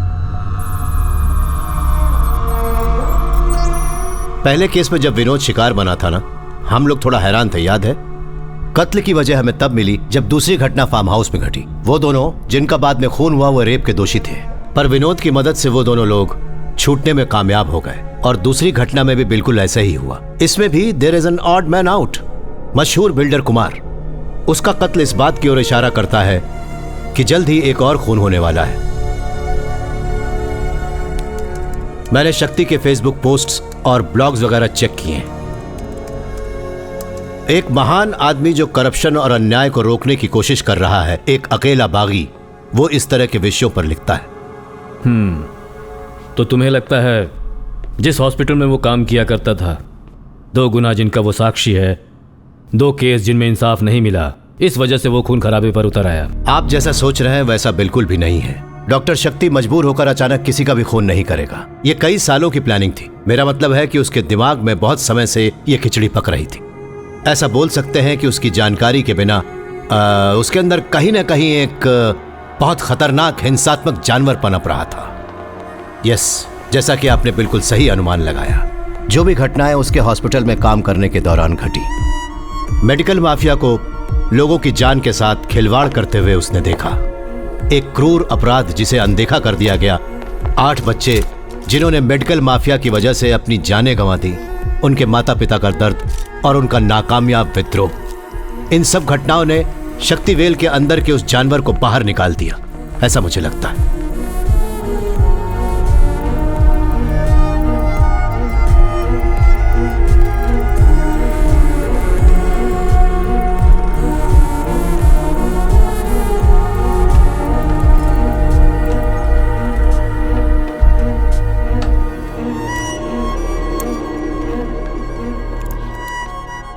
उसे पकड़ने का फिलहाल कोई जरिया नहीं है सर। वो एक के बाद एक सिम कार्ड इस्तेमाल करके फेंक देता है। किसी भी सीसीटीवी कैमरा में उसका चेहरा नहीं दिखा है सर। फिलहाल हम लोगों के पास उसके खिलाफ कोई भी सबूत नहीं है सर। और वो लड़की जो उसके साथ थी? मैं उसी बात पर आ रहा था सर। उसका नाम है श्रेया वेंकटेश, बेंगलोर से है। पिता कन्नड़ी थे, माँ मलयाली। hey, क्या है? वो शक्ति से 1 साल जूनियर थी। टाइम हो गया। शक्ति ने उससे दूर रहने की बहुत कोशिश की, लेकिन फिर भी वो उसके काफी करीब आ गई। दोनों में एक ऐसी गहरी दोस्ती हो गई जो सिर्फ 2 अकेले लोगों के बीच ही हो सकती है। कुछ स्टूडेंट्स जो उन दोनों को जानते थे, उन्होंने बताया कि उन दोनों के बीच एक अजीब सी केमिस्ट्री थी।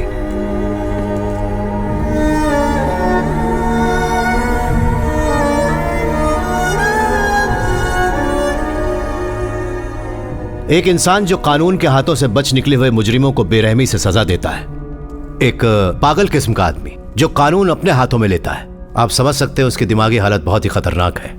उसका अगला टारगेट कौन होने वाला है सर? नहीं, खुद ही अनुमान लगाने से ज्यादा जरूरी है डॉक्टर शक्ति और उसके साथ उस लड़की को पकड़ना। उसका शिकार हमारी फोर्स स्टेट लेवल पर करेगी और मैं खुद जोनल एडीजीपी को फोन करता हूँ। मुझे अब जाने की इजाजत दीजिए सर। अब जितना भी काम बचा है वो स्टेट पुलिस फोर्स का है। मुझसे जितना हो सकता था मैंने किया। फैसला कर लिया? जी सर, फैसला कर लिया। मैं ये ऑपरेशन पूरा करके ही रहूंगा मैथ्यू। मेरे पास वक्त बहुत कम है। सर। सर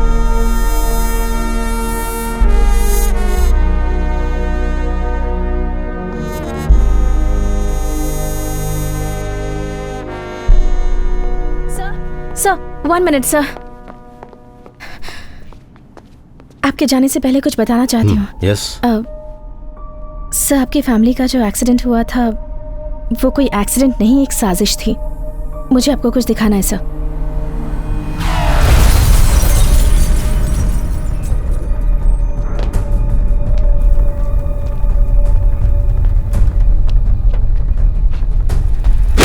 तो तुम्हें लगता है कि गाड़ी से भिड़ने के बाद जब ड्राइवर ट्रक से नीचे उतरा तो उसके सर पर वार करके किसी ने उसे मार डाला। उसके बाद उसने उसी हथियार से ट्रक का शीशा भी तोड़ दिया। यस। मैंने तुमसे कहा था ना, तुम्हारे अंदर वो पुलिस इंस्टिंक्ट है, लेकिन अनुभव की कमी के कारण तुम्हें सच समझने और उसकी तस्वीर बनाने में थोड़ा वक्त लगता है, बस इतना ही। जिस दिन मेरी नौकरी का आखिरी दिन था उस दिन मैं सुबह सुबह पुलिस के कारखाने में गया था। मैंने वहां पर वो ट्रक देखा। हर्षिता, जो तुमने मुझे बताया वो मैं पहले से ही जानता हूं। आप ऐसे कैसे छोड़ सकते हैं? जिसने ये किया हमें उसे पकड़ना चाहिए। कुछ चीजों को नजरअंदाज कर रहा हूं जानबूझकर। मुझे पता है ये इतना आसान नहीं है। ये गलत है सर। जिस इंसान ने आपकी जिंदगी बर्बाद कर दी, आप उसे छोड़ कैसे सकते हैं? जो चीज एक बार खो गई वो हमेशा के लिए खो गई। कोई उसे वापस नहीं ला सकता। बट सर आप... no Harshita,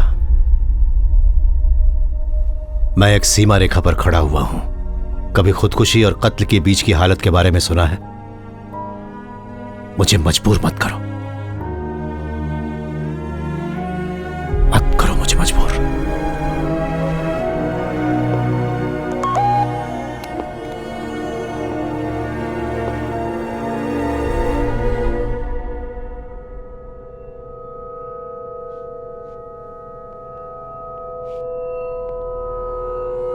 Hi, Shreya here.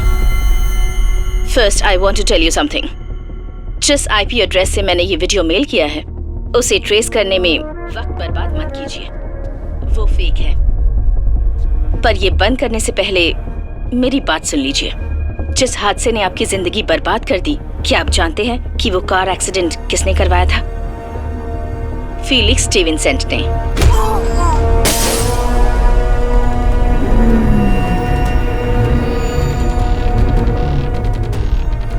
कल वो केरला आने वाला है। मैं आपको उसकी लोकेशन भेज रही हूँ। उससे बदला लेने का ये अच्छा मौका है। आप चाहें तो इसका फायदा उठा सकते हैं। उसके जैसे मुजरिमों को सजा मिलनी ही चाहिए। हमारी इच्छा है कि ये न्याय आपके हाथों हो, क्योंकि बदले में जो सुख है वो और किसी में नहीं। बाय। सर, ये जरूर एक जाल है, सावधान रहिए। सर, मुझे लगता है हमें ये चांस लेना चाहिए। मुझे यकीन है हमें कुछ ना कुछ जरूर मिलेगा सर। और वैसे अगर हम जा रहे हैं तो हमें पूरी फोर्स को खबर देनी होगी, एक फुल फ्लेजेड ऑपरेशन की तरह। कुछ समस्या से हम कितना भी भाग ले, वो हमारा पीछा नहीं छोड़ती। इसके वीडियो के बारे में हम तीनों के अलावा किसी और को पता ना चले। फीलिक्स के नेटवर्क के बारे में अच्छे से जानते हो ना इकबाल? Yes sir. इस काम को अंजाम हम दोनों देंगे, तुम साथ नहीं चलोगी। बच्चा,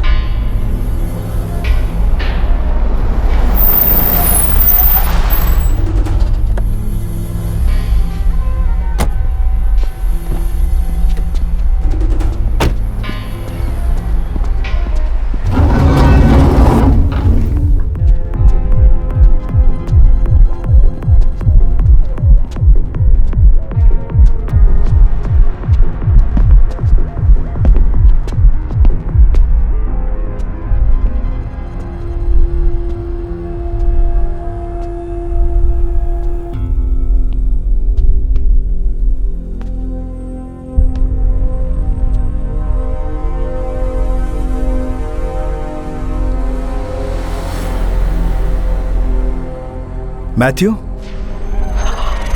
Oh my God.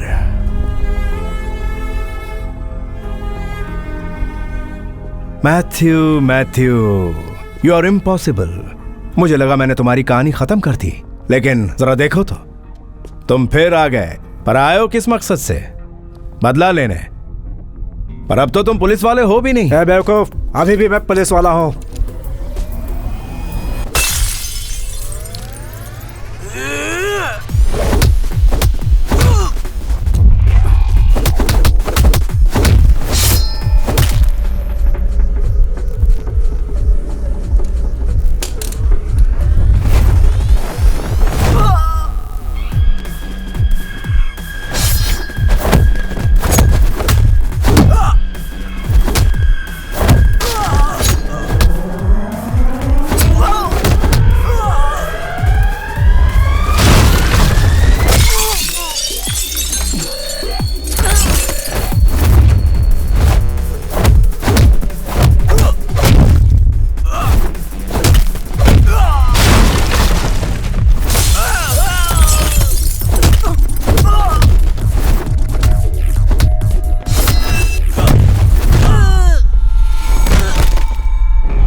अरे सर, आपको देख के मेरा दिल पिघल जाता है।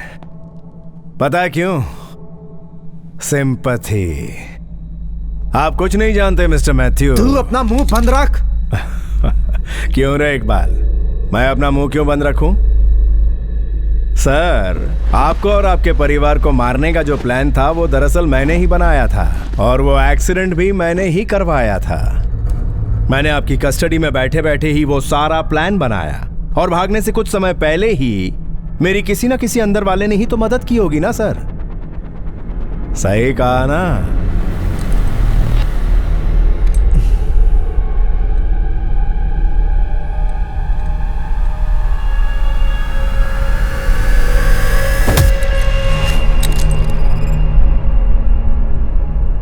इकबाल?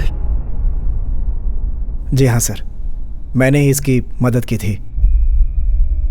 आपको तो पता ही है, मेरी बेटी की सबसे बड़ी इच्छा मेडिकल कॉलेज में एडमिशन लेना था। जिंदगी में कभी मैंने 1 रुपया तक रिश्वत नहीं ली सर, तो इतने बड़े कॉलेज में डोनेशन कहाँ से दे पाता? जब मैंने अपनी बेटी के बारे में सोचा तो मैं अपने आदर्श भूल गया सर। बेटी के भविष्य के लिए मैंने इसके साथ हाथ मिला लिया।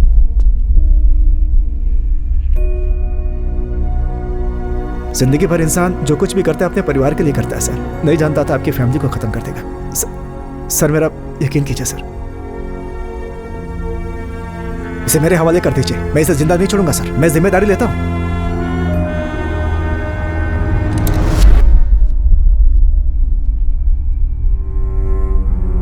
और मैं अच्छे से जानता हूं डॉक्टर शक्ति यही चाहता है। इस आदमी को मैं अपने हाथों से खत्म कर दूं। उसने इसे हमारे सामने लाकर इसीलिए तो खड़ा किया है ताकि मेरे जरिए वो उसको मार सके। डॉक्टर शक्ति की जीत से मुझे कोई परेशानी नहीं है, पर उसे जिताकर अपने सिद्धांत नहीं तोड़ सकता। श्रीनी, मुझे तुम्हें कुछ बताना है।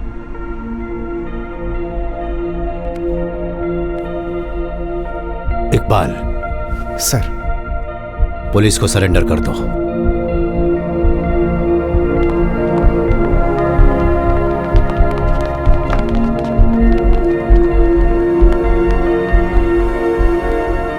सर, आपने बिल्कुल सही फैसला लिया है, पर आपने ऐसा क्यों किया सर? मैं आपकी जगह होता तो मार डालता, इन दोनों को ही मार डालता सर। बदला लेना एक बीमारी है श्रीनी, जो हमारे अंदर के इंसान को खत्म कर देती है।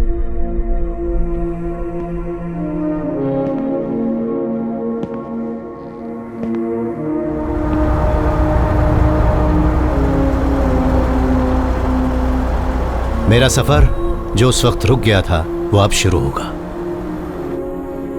नीलिमा का सपना पूरा होने तक मुझे कितनी दूर जाना होगा और कितने दिनों तक पता नहीं।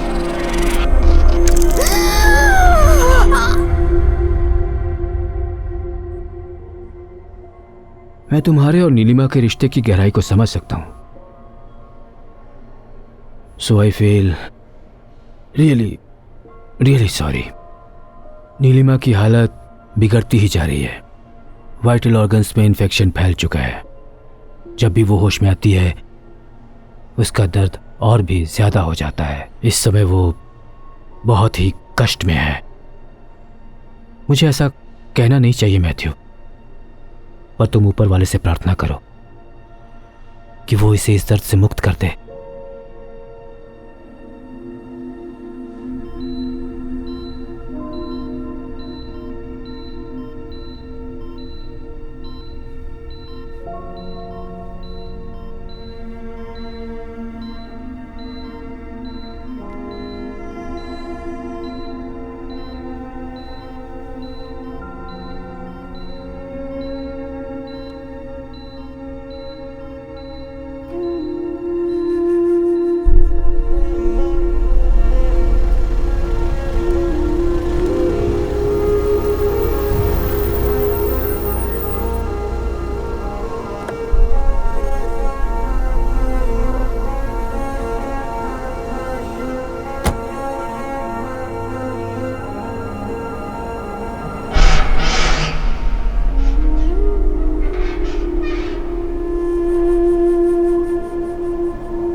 बहुत खूब। मैं तुम्हें सलाम करता हूँ। तुमने अकेले ही ये जगह ढूंढी और इसे रजिस्टर भी करवा लिया, और इसकी खूबसूरती दिखाने मुझे यहाँ ले आई। तुम वाकई कमाल होनी लीना। तो इस बात का एहसास तुम्हें अब हो रहा है। देखो, मेरी सारी सेविंग्स खत्म हो चुकी हैं। अब से तुम्हें मेरा साथ देना होगा। हम अपनी फैमिली प्रॉपर्टी बेच देंगे, फिक्र मत करो। मुझे सच बताओ, इस स्कूल से तुम्हें कोई तकलीफ तो नहीं हो रही ना? क्यों? गरीबों की मदद करना पुण्य का काम है, और अब जब मालू का कैरियर सेट हो चुका है तो जमीन जायदाद का क्या करेंगे?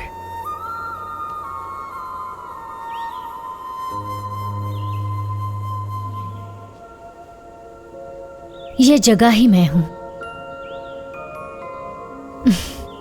मेरी सांसें, मेरी जिंदगी। अगर मैं मर भी गई तो मेरी आत्मा यहीं रहने वाली है।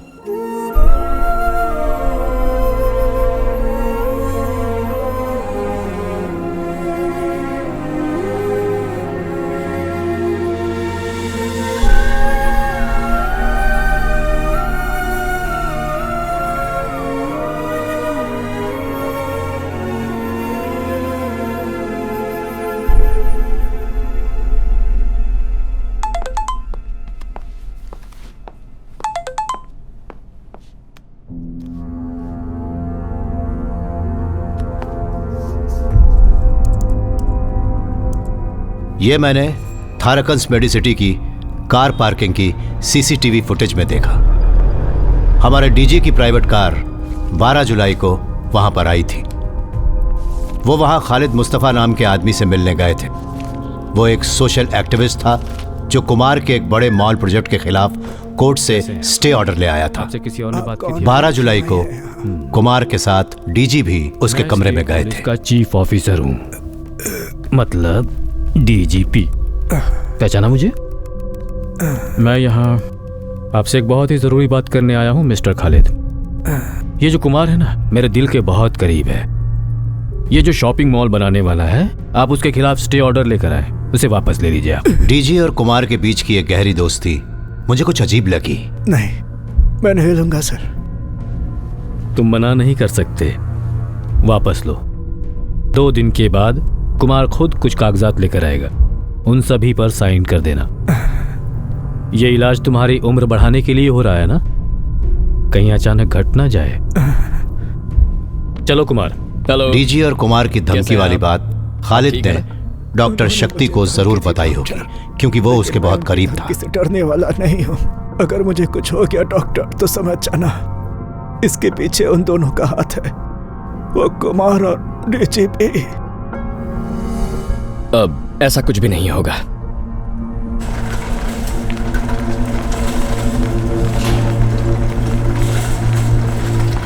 डिस्चार्ज होने के ठीक 2 दिन बाद शक्ति की आंखों के सामने खालिद की लाश पड़ी हुई थी। एक जानलेवा एक्सीडेंट। हर्षिता, डीजी की जान खतरे में है। अगला टारगेट वही होंगे।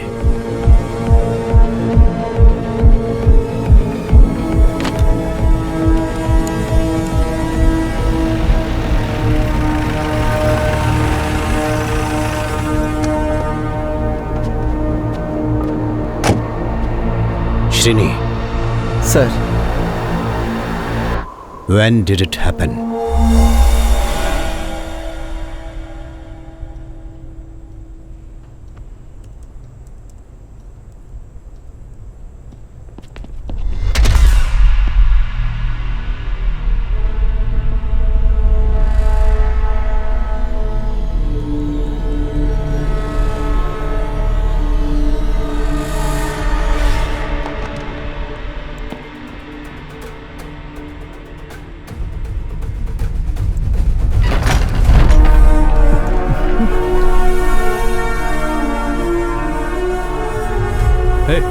कौन हो तुम?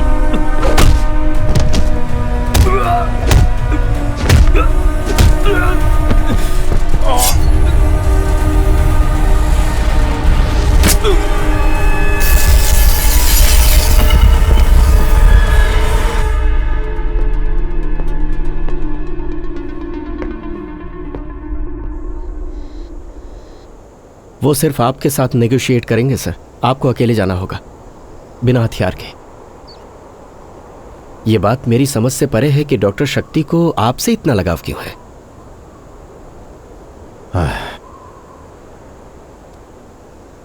हर बात के पीछे एक वजह होती है श्रीनी। बिना वजह के कुछ भी नहीं होता इस दुनिया में। बुरा मत मानिएगा, कुछ पूछना चाहता हूं सर। सभी घटनाएं जिन्होंने डॉक्टर शक्ति को यह सब करने पर मजबूर किया वो थाराकन मेडिकल सिटी में ही घटी। और ये वही हॉस्पिटल है जहां आपकी पत्नी भी 6 महीने के लिए एडमिट रही थी सर। आप उस दौरान वहीं रहते थे, हर पल। सर, क्या आपका इन घटनाओं से कोई संबंध है जिसके बारे में मैं न जानता हूं?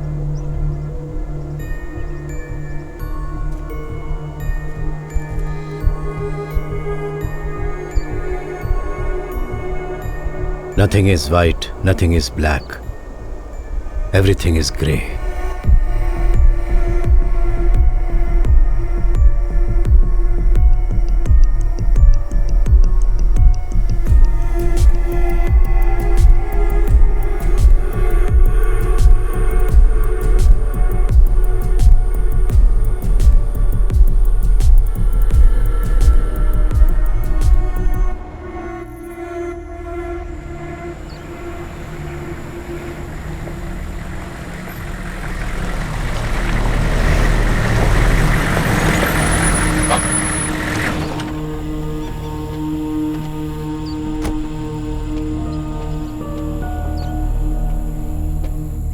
Hello sir, I am Shreya.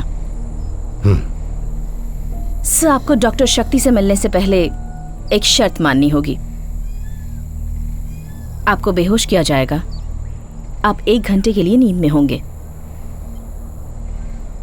अगर आपको ये शर्त मंजूर है तो आप चल सकते हैं, नहीं तो मैं वापस जा रही हूं और आप डीजीपी को भूल जाइए। ओके,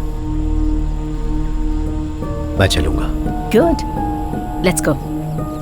आप कुछ वक्त के लिए ट्रांस में चले जाएंगे।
हेलो सर, तो हम फिर से मिल रहे हैं। आखिरी बार आपको उस दिन देखा था जब आपकी वाइफ की मौत हुई थी। मैं उसी डिपार्टमेंट में काम कर रहा था। जो मेडिकल टीम उनका इलाज कर रही थी, मैं 1 हफ्ते पहले ही उनमें शामिल हुआ था। जो भी जानकारी हाथ लगे उससे मुजरिम की एक साफ तस्वीर बनाने में आपका जवाब नहीं सर। आपने जब मुझे इतने कम वक्त में ढूंढ निकाला उससे मुझे बिल्कुल हैरानी नहीं हुई, बल्कि आपका मुझे ढूंढना असल में मेरी जरूरत थी। See, I have done my homework. सिर्फ मेरे लिए ही नहीं, बल्कि आज तक तुमने जितने भी विक्टिम्स का खून किया है सभी के लिए अच्छे से होमवर्क किया था डॉक्टर। विक्टिम्स मतलब पीड़ित? उनमें से कोई भी विक्टिम नहीं था सर, सबके सब शिकारी थे। उन शिकारियों ने जिन्हें नुकसान पहुंचाया वो पीड़ित थे। और तुम डॉक्टर पीड़ित हो या शिकारी?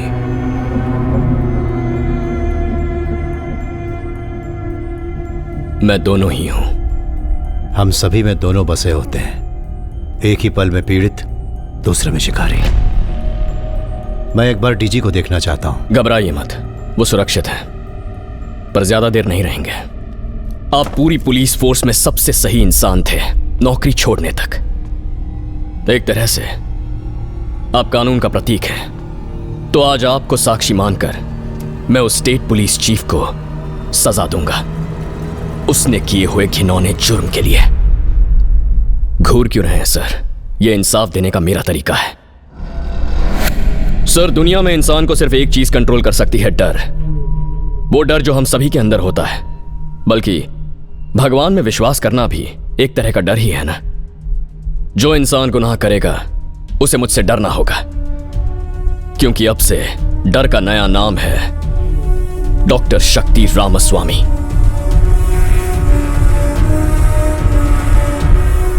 जिंदगी का हर सुख छोड़कर इस विश्वास के साथ कि तुम जो कुछ भी कर रहे हो समाज की भलाई के लिए कर रहे हो।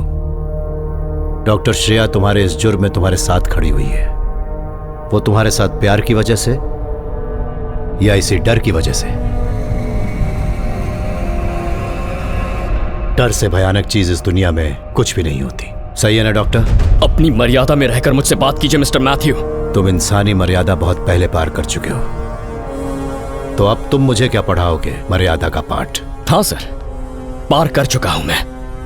हम बचपन से सुनते आए हैं, कोर्ट की सजा, सरकार का फैसला, ये सब सही होते हैं, लेकिन असल में ये सिस्टम नहीं है जो फैसला करता है।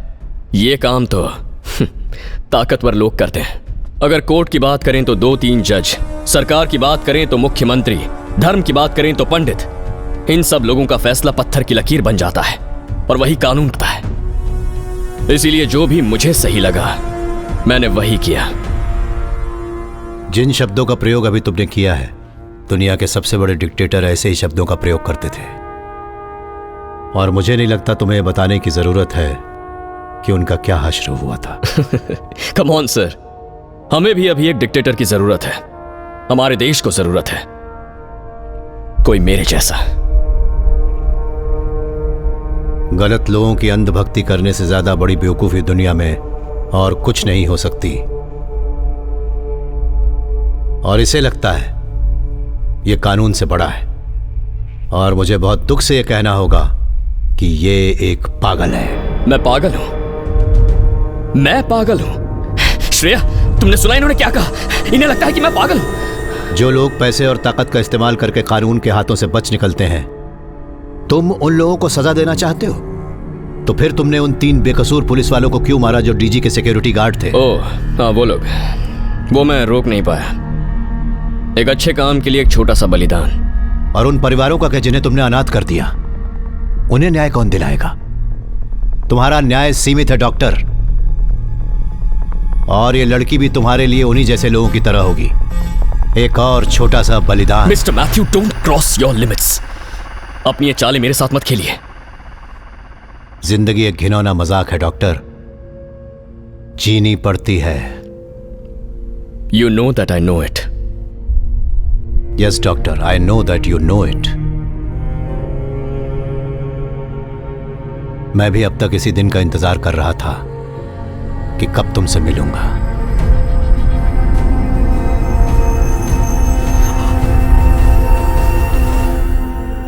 पर तुम ऊपर वाले से प्रार्थना करो कि वो इसे इस दर्द से मुक्त कर दे।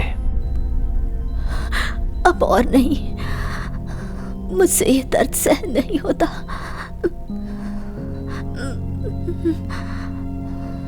मैं तुम्हें इस दर्द से आजाद कर दूं?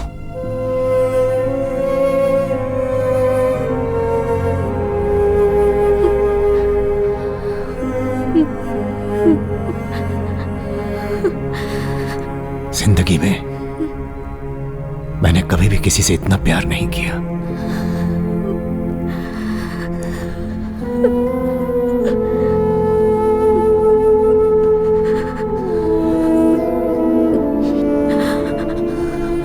मेरा सपना अधूरा मत रहने देना।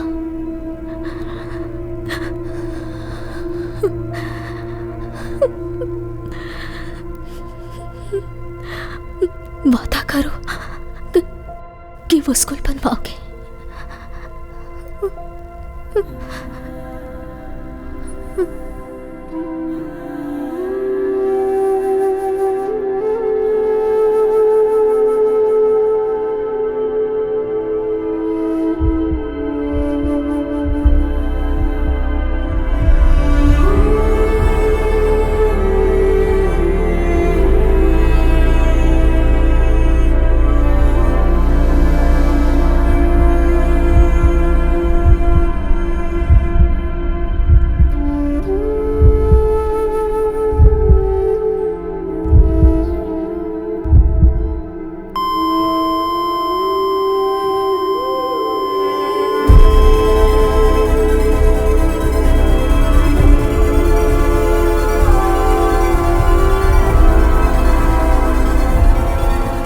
तुम ऊपर वाले से प्रार्थना करो कि वो इसे इस दर्द से मुक्त कर दे।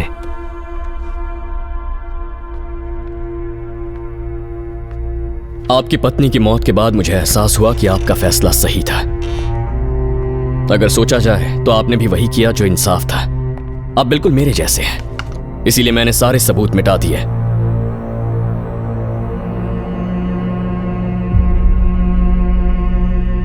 यूथनेसिया, मर्सी किलिंग, दया के कारण हत्या, कानून के हिसाब से यह बिल्कुल गलत है, फिर भी आपने ऐसा किया। मैंने भी तो वही किया ना। वो मुजरिम जिन्हें हमारा कानून सजा ना दे पाया, वो दरिंदे जो मौत की सजा के लायक थे, मैंने उन्हें मारा। बल्कि आप ही की तरह मैंने भी कानून तोड़ा है। अब बताइए मुझे, हम में से विलन कौन है? आप हैं या फिर मैं? तुम गलत हो डॉक्टर। हम एक जैसे बिल्कुल नहीं।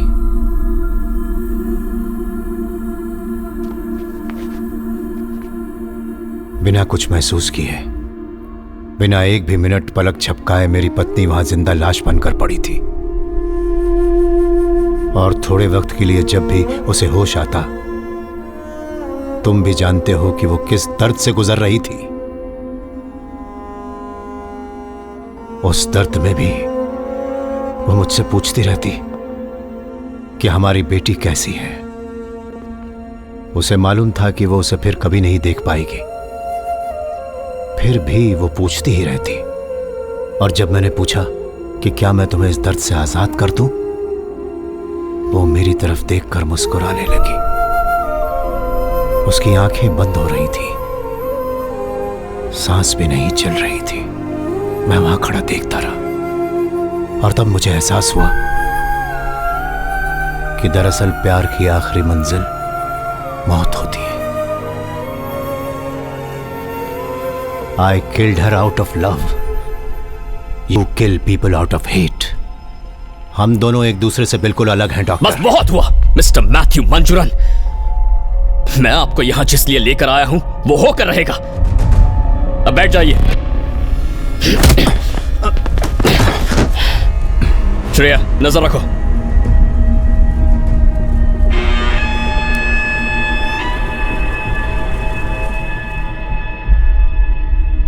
मेरी बेटी मालू मेरे इस काम से बहुत नफरत करती थी। उसकी इच्छा थी कि वो एक दिन बड़ी डॉक्टर बने। She wanted to heal the whole world. Shreya, please, जिंदगी तुम्हें पुकार रही है। तुम्हें पूरी जिंदगी जीनी है। अभी कुछ भी नहीं बिगड़ा है। प्लीज।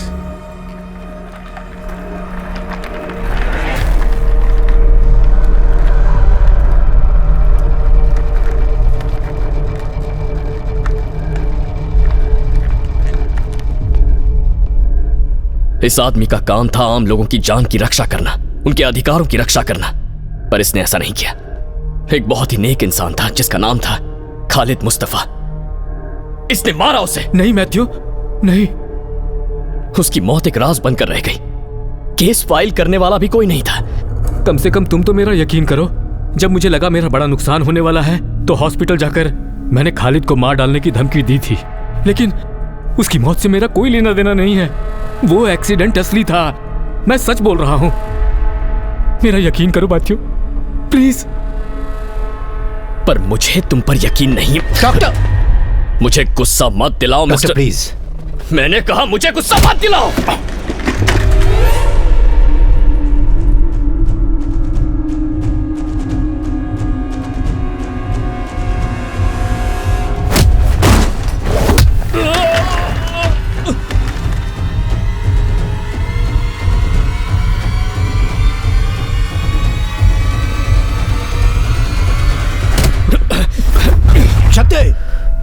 यह आदमी बेकसूर है। He is innocent. बेकसूर है?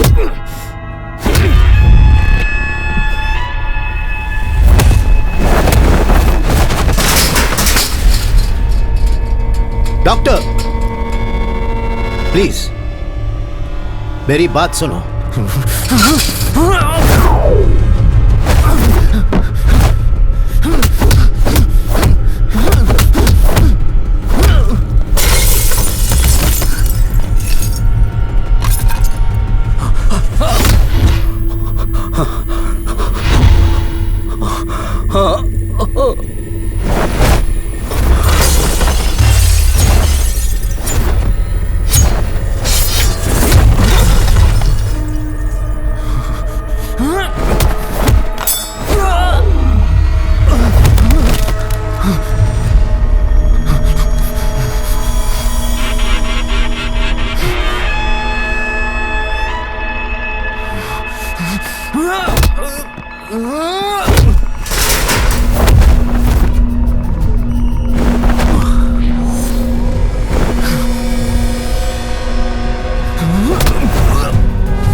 तुम्हें लगता है कि तुम जीत गए?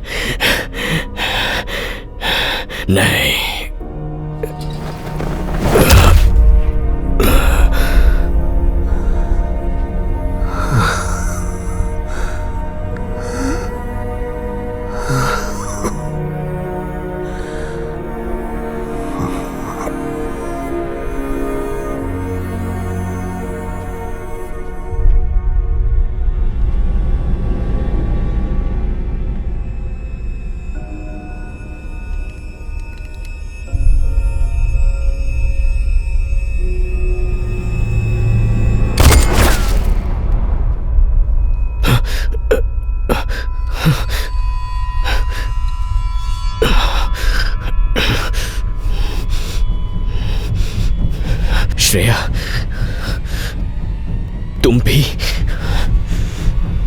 मैं तुम दोनों को नहीं छोड़ूंगा।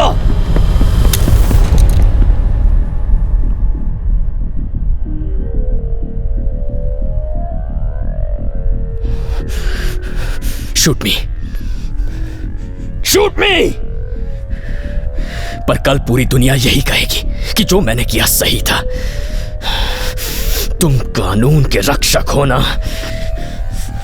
अगर हिम्मत है तो चलाओ।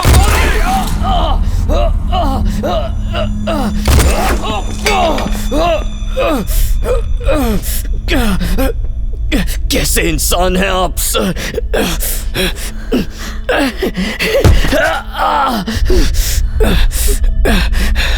अभी भी कानून के हिसाब से चल रहे हैं आप।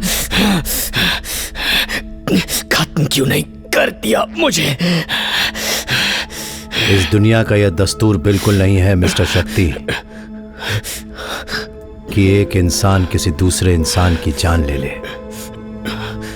तुमने मुझसे पूछा था ना कि हम में से विलन कौन है, तो हर विलन में एक हीरो होता है और हर हीरो में होता है एक विलन। तुम एक अद्भुत डॉक्टर हो। तुम्हें न्याय की वो समझ है जो दूसरों में देखने को नहीं मिलती। अगर तुम अपना दिमागी संतुलन ठीक कर लो तो बहुत आगे जाओगे।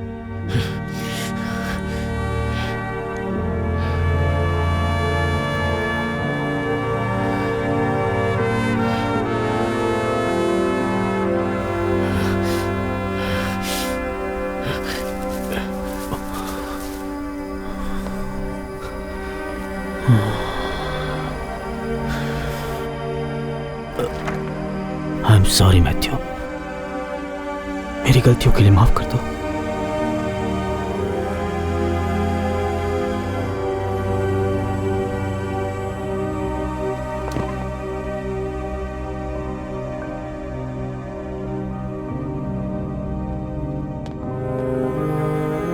सर,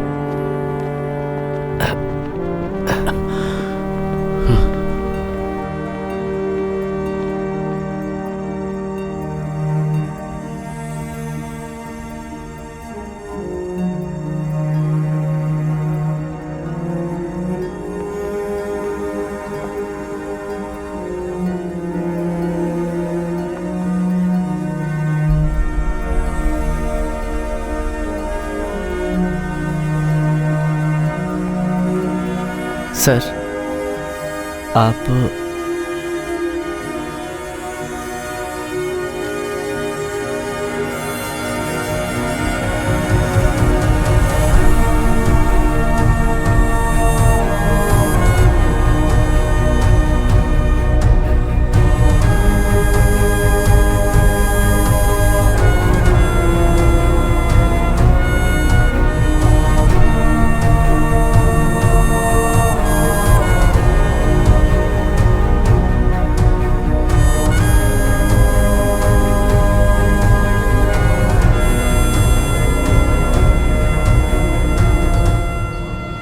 अब आज से शुरू होती है मेरे सपनों की एक नई यात्रा।